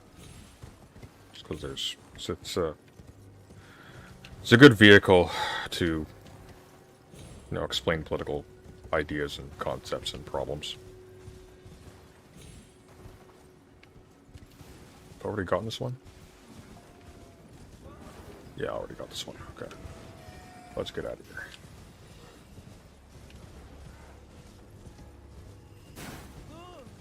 Ugh.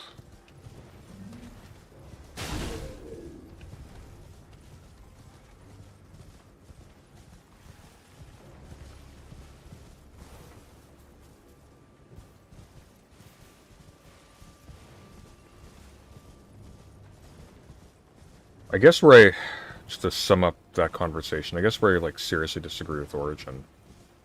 There's probably a lot of ways I seriously disagree with Origin, but I think the main thing is that the aesthetics of an issue or of a persona or of a debate or whatnot seems to do a lot of work to color how he judges something's importance. And I think that's a very big mistake that a lot of people make when they get the notion that there was something specifically noble about the way in which certain figures are portrayed in like media depicting figures of the past or whatever. I don't know. Romanticism is generally not a very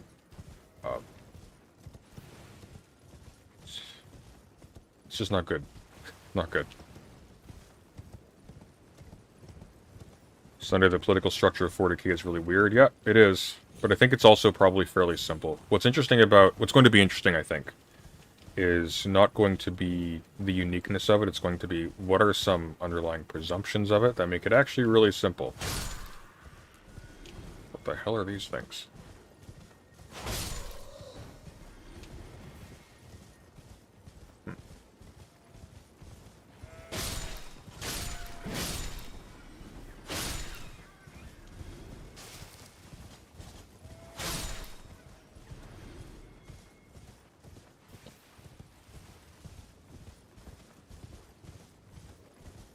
You want some help? I may have a 40k lore problem. If you want to pop on, you're welcome to, Daedalus.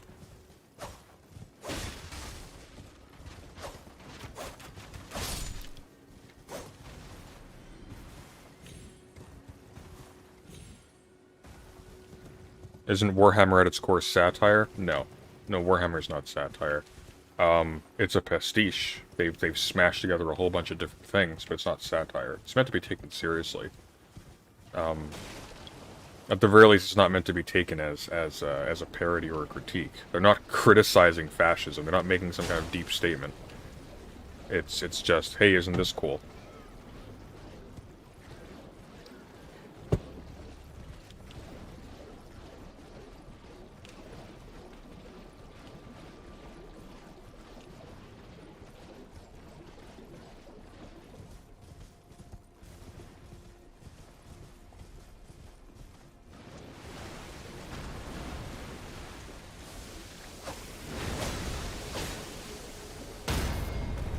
What?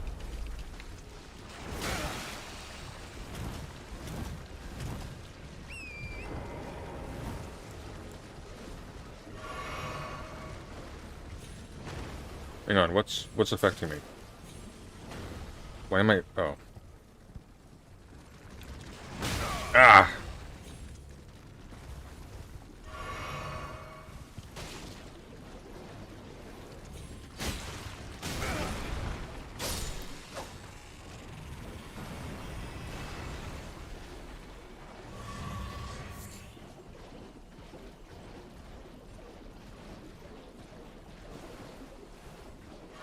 Warhammer is a game, it's entertainment, any didacticism is very minor. Well, I don't think that's necessarily the case. Like, I think Cruelty Squad actually functions as a pretty competent satire. I think Nier Automata actually functions as a pretty competent satire. That's going to be an interesting video when that's done.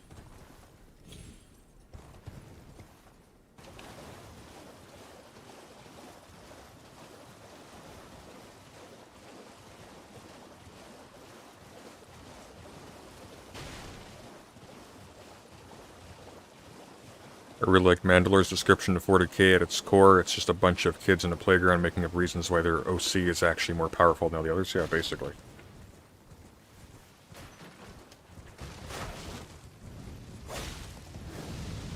Like, there's nothing really original about any of it, which is fine. It's actually kind of the point. It's like, so you can have like a war game where you have xenomorphs versus, I guess, Crusaders in space that look like Buzz Lightyear.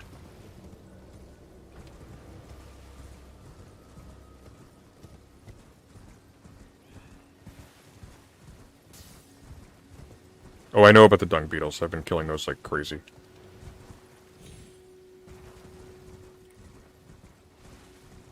I'm just kind of casually running around.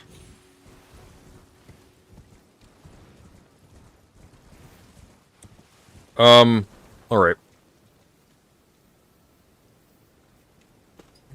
Let's see.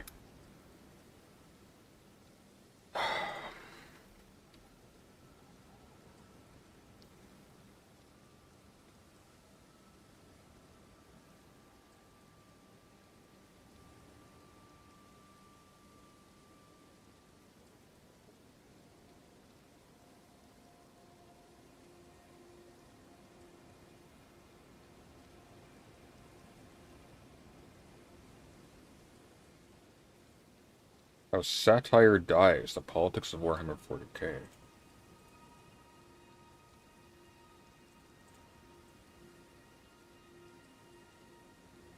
Alright, let's give this one a go. Let's pop it down here. You know what I like? Comedy. Comedy is absolutely glorious. We live in very dark times these days. Most of the world is going to shit. Oh, this is almost inaudible. Why is it so quiet? Let's mute that. Is bringing society to a halt. Some governments are trying to uplift the lockdowns early. Lunatic protesters are protesting said lockdowns. Australia and California were on fire for a while. Chernobyl set off radioactive fires. We started off the year nearly going to war. Bernie dropped out of the US elections. Leaked papers from the Labour Party showed us how much the party fucked over Corbyn.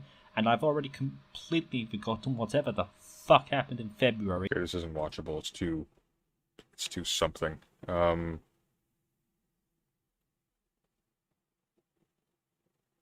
Is the Imperium of Man fascist?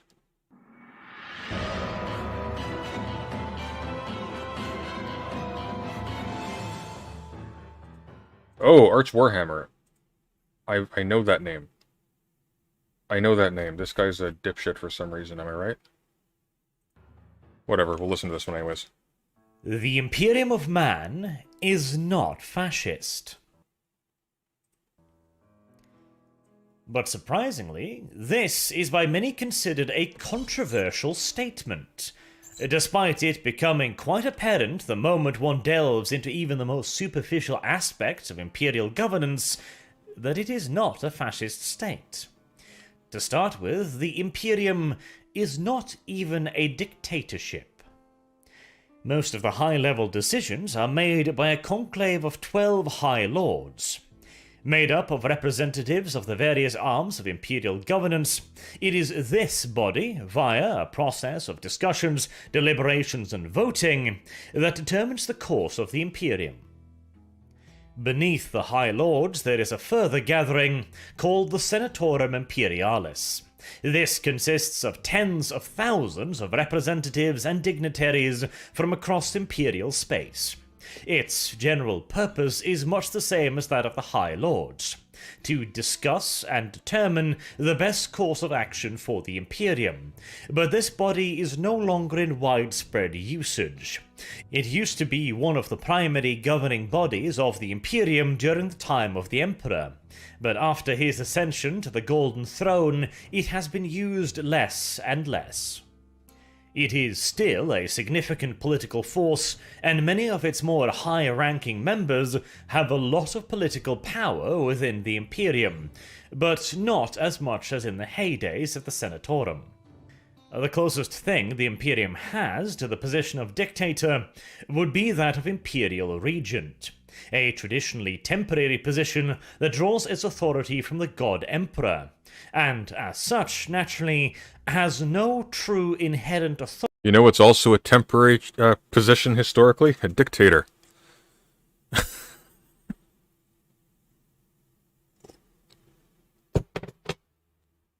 Oh, is that not his real accent? This is sucking the life out of me. Here, let's find something better. Oh god.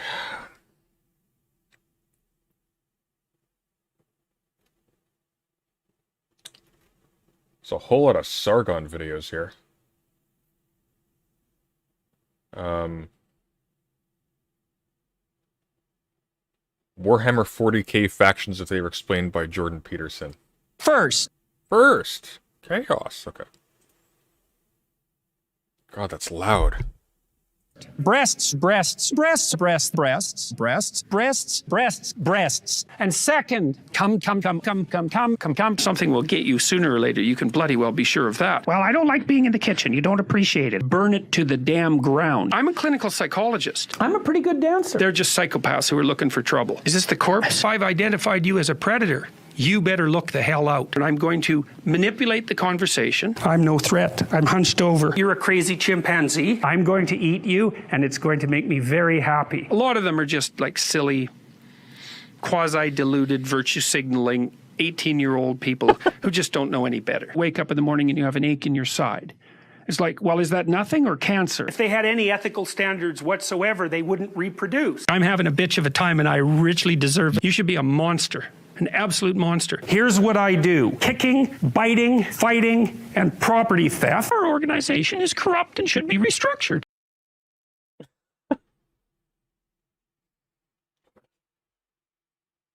Well, that was a thing.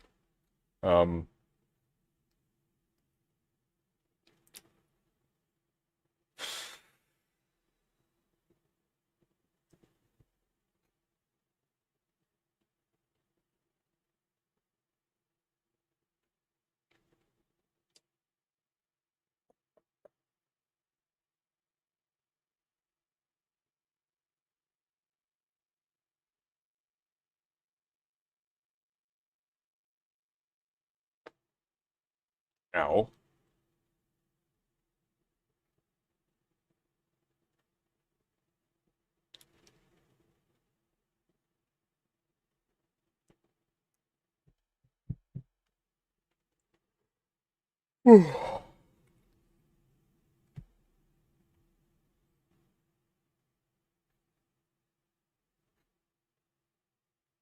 Oh, we might actually be filling a niche here.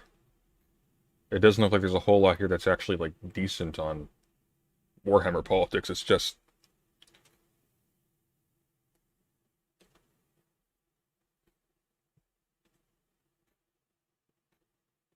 Alright, well, you know what? Let's just get into the...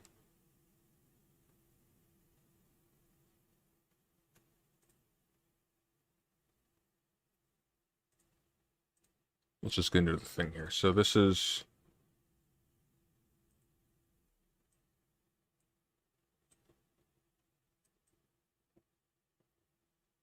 the Bloody Imperium of Man document.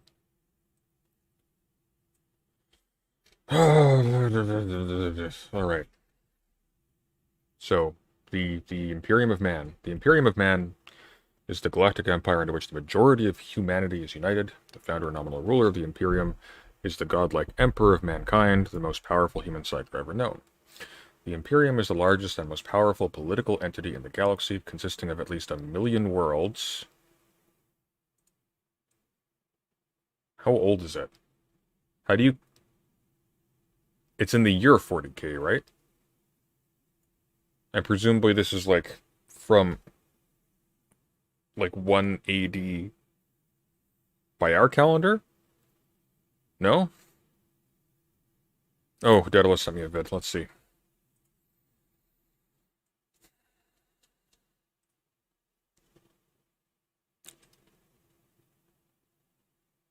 Alright, let's go with this.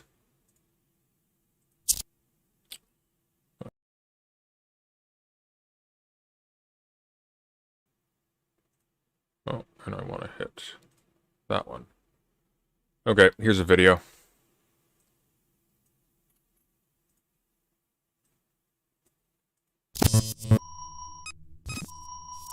Imperium of Man 40k.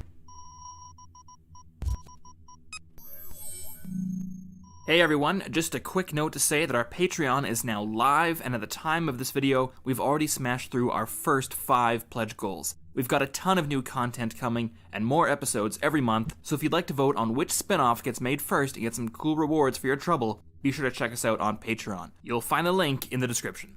Thanks.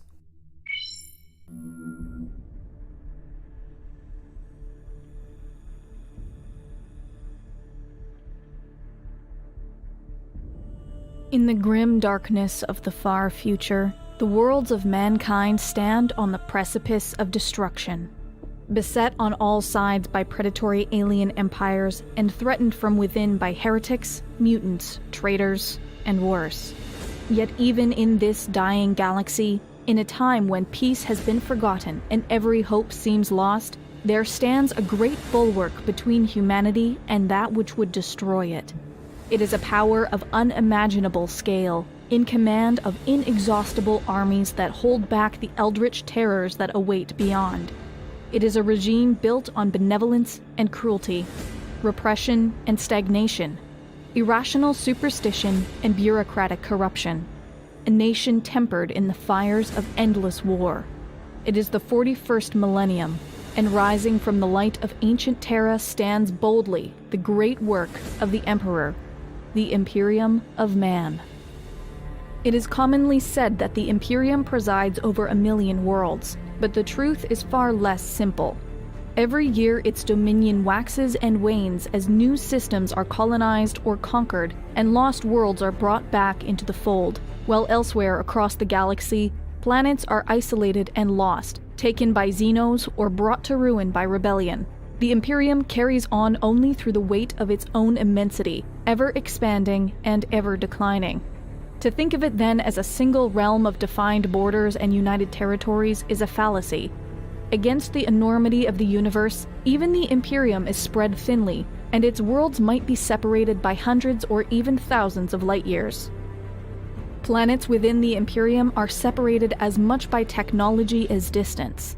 Even within a single system, one world might be home to advanced industries and enriched with great wealth brought about by interstellar trade, while another might exist in squalor, its medieval population worshipping imperial administrators as divine emissaries. This disparity is as much by design as by circumstance. There exists a great fear of technology that borders on superstition, and planetary governors might insist on restricting certain knowledge in order to keep their populations docile and subservient. The disparate and widespread nature of imperial holdings makes cataloging them completely unfeasible, although entire armies of administrative staff spend their lifetimes attempting to do so. Instead, the Imperium is divided into 5 administrative zones known as segmentum. The segmentums of the Imperium span the entire galaxy, with the only limits to the imperial domain imposed by the range of the Astronomicon, an immense psychic beacon projected by the Emperor of Mankind from within the Golden Throne. The beacon provides the means for the ancient families of the Navis Nobili. Here's a question. Why would you regard the segmentum as even being part of the same entity? It seems like due to there being there's an infeasibility about any attempt to actually gain a coherent, even just knowledge of the Empire's holdings. If you don't have knowledge of those holdings, in what sense can you be said to actually hold them? Obviously, there's some kind of continuity between, like, the center and the periphery. They are segmentums of a thing, at the very least in name. But by reference to what do you say that there's actually administration going on from the center to the periphery? It seems like these are just separate entities. No? To plot a course through the otherwise incomprehensible dimension known as the warp. This nightmarish realm is the primary method used by the Imperium for faster-than-light travel, and remains so vital that should the Emperor fail and the light of the Astronomicon be severed, then the Imperium would quickly collapse into chaos and darkness. The Emperor of Mankind remains the formal sovereign of the Imperium, although in the millennia since his body was shattered and entombed within the Golden Throne, the rule of mankind has fallen instead to the Council of the High Lords of Terra. Entrusted to interpret and enact the will of the Emperor, the High Lords carry out the day-to-day decisions necessary to govern the Imperium.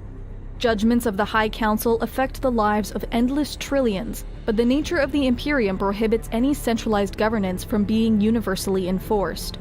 Instead, the Imperium makes use of countless organizations to keep the wheels of bureaucracy and war moving. Perhaps the largest of these is the Adeptus Administratum, teeming with countless scribes and petty officials.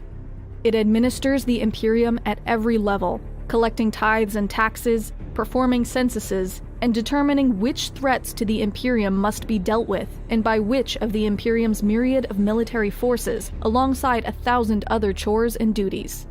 The Administratum is a maze of subdivisions, departments, and offices, some conducting programs that are no longer needed, while others may have been abandoned entirely, its clerks doomed to perform a menial task that's purpose has been forgotten.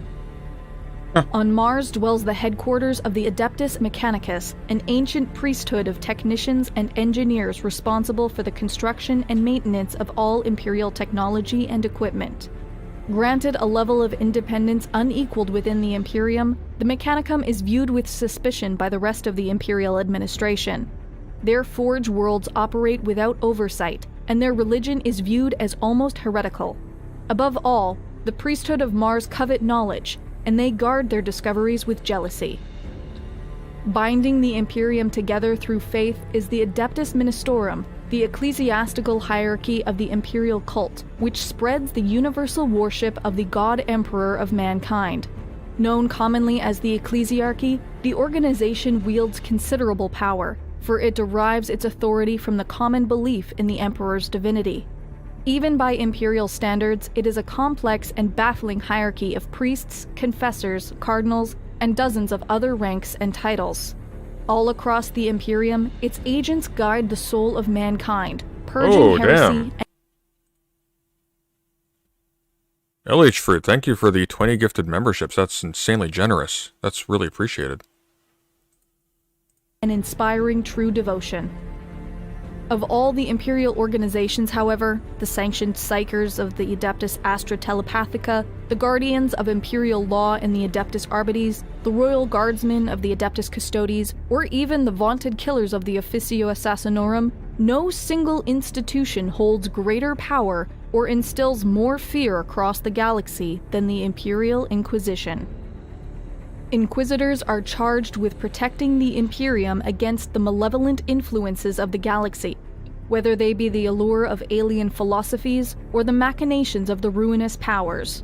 Its members may pass through doors that would be closed to all others, and there are very few in the Imperium who can refuse to execute their orders without complaint or delay. In fiction, it's never credibly established how the Imperium stays together, maybe by simply force. 40k writing, I assume, does not care about social history. It is a game for people who only read war history.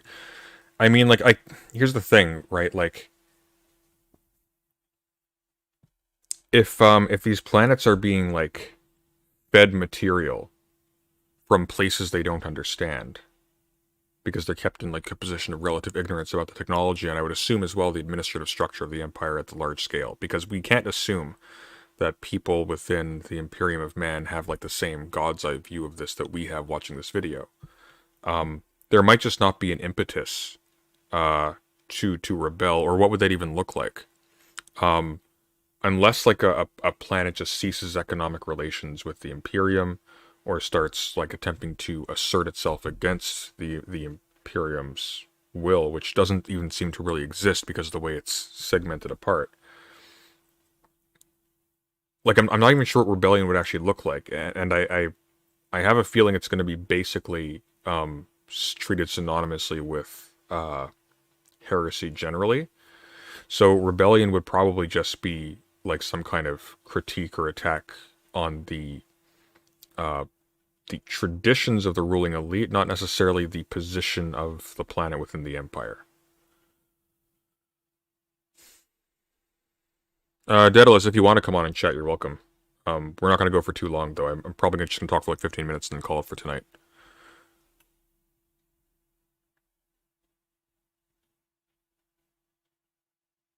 Here, I'll give you a call. Let me know if you don't want to take it. Hey, how you doing? Hey, how's it going? Fantastic. You're a little quiet. Can you boost your audio a bit? Oh, I've got you down for some reason. Here, try speaking again. Hello? Hey, there you go. Okay.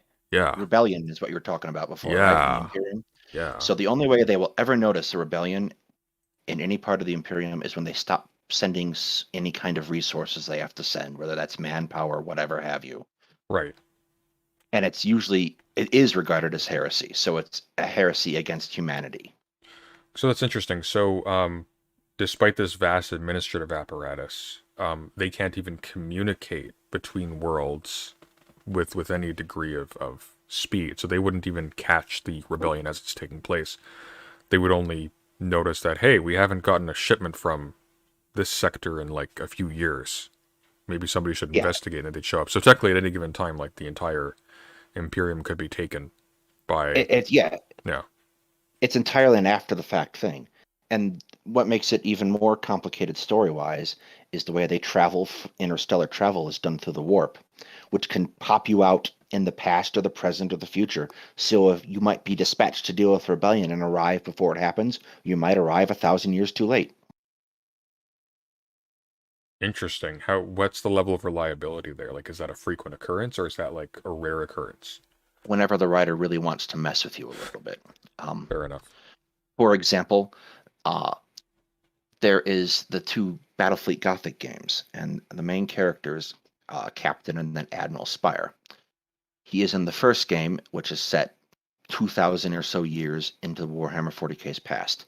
And they bring him forth into the second game, which is set in the 40k's present. So they use this warp convention to bring him in. So really, it's a story convention, and just kind of put over the general miasma of how bad everything is. Are there any, you seem to have read quite a bit of this. Are there any, resources or books or whatever that you think are, like, fairly representative of how this all kind of plays out? Kind of hard, because everything's kind of a window into a thing. The best thing I would say is to... Like, what's in your opinion is the most, like, politically interesting and illustrative, like, novel or whatever, or rule book or... The first 3 Horus Heresy novels are the most politically interesting. Yeah? They talk about how the Emperor envisioned the Imperium to be and what its intent was, and they are contrasted with, because you are coming as a prequel, they are contrasted with what you know it to be. Okay, let's see So, here. like, you have the first three. I have the book here as a big omnibus, but that has the books inside of it. Hang on, let me pull it out.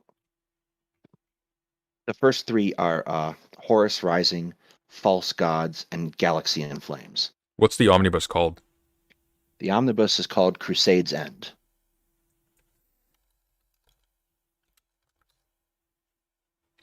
I don't know if it's in print anymore because they move things through. I'm just seeing if it's on. All the novels are on LibGen. And they're all on Audible too if you have an Audible subscription. Horus Heresy 1 to 6, The Imperial Truth. Let's see. What's the first novel is called what? First novel is, hang on.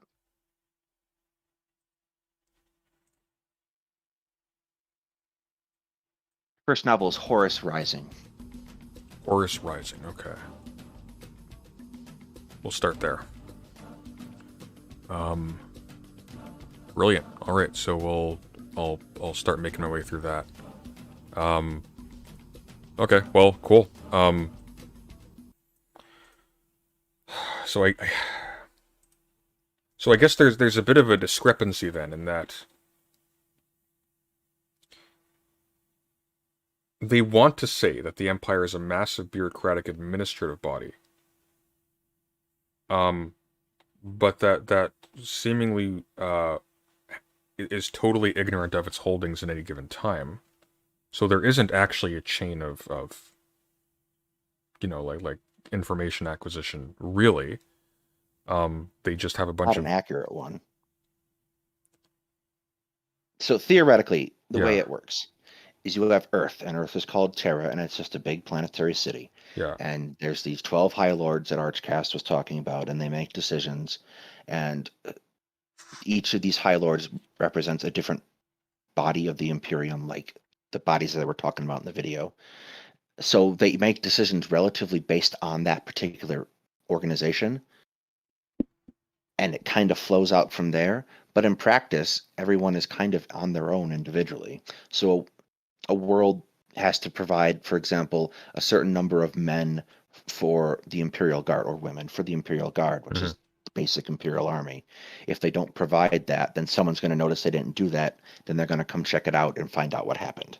And other than that, basically a planetary governor has near total authority over the planet at any given time without really having to answer to anyone else. That's interesting. What is there much in the way of political diversity at that level that's depicted, Yes. or are they all basically the same? Yes. So it kind of follows the typical sci-fi convention of the one biome planet for any given world. So you're kind of just trying to represent a thing, and it's an excuse to put models on a table and play with them. I'll get to that, Karsu. So like a planet might be a feudal world where they basically function as a feudal society, and they have knights and retainers and a feudal structure, or it might be a whole city world, like a hive world or an agri world. So they have different political systems based on kind of a Star Trek-y vibe of a planet sort of type thing. Okay. Now here's a question for you. So Karasu talks about planet-destroying weapons, but there isn't really a capacity to determine the goings-on of a planet amidst a rebellion only long after the fact. And presumably, given the nature of space travel, of long-distance space travel in the 40K universe, there's no way to tell if the information that's being fed back to where the planet-destroying weapons are going to be launching from, whether or not that data is premature or fresh or too late. So, are there any examples of that playing out in a weird way, or? Absolutely. The thing about the planetary weapon destroying weapons is because again, there's no real way to have centralized authority. Yeah. The planetary destroying weapons are at any given time in the hands of the people who have the authority to wield them, and they have the sole authority and discretion of when to use them. So they talked about inquisitors in the movie. Inquisitors have the authority to destroy an entire world if they see no other option. Space Marine chapter masters have the authority to destroy a whole entire world if they see no other option. And the communication lapses that they have, so they can communicate psychically in some respects, but the communication lapses they have and the way they get information back and forth means orders are issued to planets that have been destroyed and no one knows it, and they issue orders to destroy planets that might not necessarily have done anything wrong, but they just didn't get the paperwork for. It's a really terrifying place to live on a meta level. So the Imperium of Man really isn't actually like a thing. It's not an entity. So when people are describing it like as a type of polity, or whatever word they want to use to describe it as a unity, that's false. You have an essentially fascist ideology that's keeping basically a vast spread of completely disparate political entities that just happen to have somewhat of a common religion, sort of not even really in line, just kind of like not at war with each other. It's like a and sometimes at war with each other too. Right. Because again, it's a game, so they have to have a reason for two imperial armies to fight one another. So the Empire's not an empire. That's kind of bullshit. No, it's not really an empire in any sense that we would recognize it as ourselves, but it is. I like how Karasu's describing it. It really is just a set of technologies. Yes, it's a set of ideas and technologies that sort of move, maybe if you're lucky, in one direction. Like they'll get together vast amounts of resources to do things once in a while for like a great endeavor, and then completely screw off of it because they forget what they were doing in 300 years.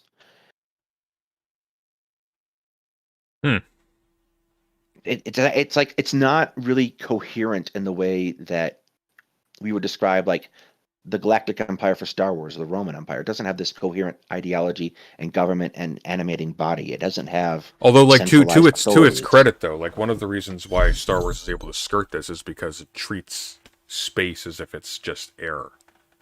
The only problem presented by these political entities being spread over multiple planets is just that you have to fly a ship to get there, and like I remember in Attack of the Clones, Padme's like, "Look, Tatooine's only a parsec, or Geonosis is only a parsec away." It's like, lady, do you know what a parsec is? Right. What is going on here? Yeah, Star Wars has a lot of casual space travel, which lets it work as a setting. 40K does not, though. Yeah. Like 40K treats space like tall ships, but really awkward tall ships. Yeah, they're like cathedral ships. They're bizarre. That's actually one of my favorite parts of the setting, honestly, is the ships and the ship combat.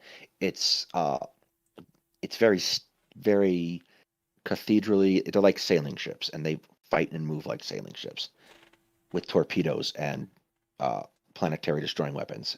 It's something else. Oh, so the ships each bear planet destroying weapons on them. Yes. That's interesting. It's one of those. Given enough time, I can level you with a cannon the size of a house, and I got 20 of them on one side type deal. So interesting. So when a detachment of Space Marines, or I guess a chapter of Space Marines, is sent to deal with a thing on a planet, they're essentially coming with a Death Star, and with no administrative oversight. A Death Star, no administrative oversight, and a couple smaller Death Stars with them. But yes, that's interesting. And not only no administrative oversight, but when a detachment is on deployment, you don't even know when or where they are at any given time. You just have like You kind of Yeah, they hope don't hope even- they went to where you want to go. They don't even know what their military assets are at any given time. The Imperium and the Space Marines have a kind of loose idea of brotherhood between them that lets them identify one another from heraldry and whatnot. Yeah. The Imperial Guard is a regiment system, and so they can theoretically identify themselves, but they're such a large organization that no one really knows what's in there. But like a Space Marine chapter might fall to chaos, or they might think it falls to chaos and become renegade, and then no one really knows until they stow up and start shooting you. Caress is saying something kind of interesting here that I'm not familiar with at all, and Lucy's mentioned this too. Apparently Warhammer started out as in some way related to the artwork of Polish artist Beksinski. Do you know anything about that? I do believe. I don't know much about it. I know 40K kind of grew out of fantasy. Oh, I can see this. Yeah, this like this is those are those horrific surrealist pictures. Yes. Okay. So I know it grew out of fantasy, but as for the specific influence, there's like you said, there's a whole lot going on there. Yeah.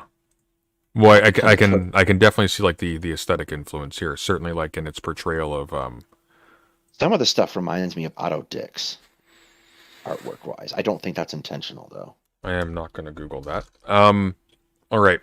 So okay. So this is really interesting. I'll look into those novels, and we'll probably have something to go off of in a little bit. This is actually going to be interesting fodder for video essays, I think. I'd be happy to help. Yeah, brilliant. All right, I'm going to log off now. Thanks for coming on, Daedalus. You have a good night. Yep, you too. Ciao. And thanks everybody for watching. If you like what I do, remember to like the stream, share the stream, and I have a Patreon if you want to help support what I do as well. I live off that, so that's massive. And thank you for watching. Take care.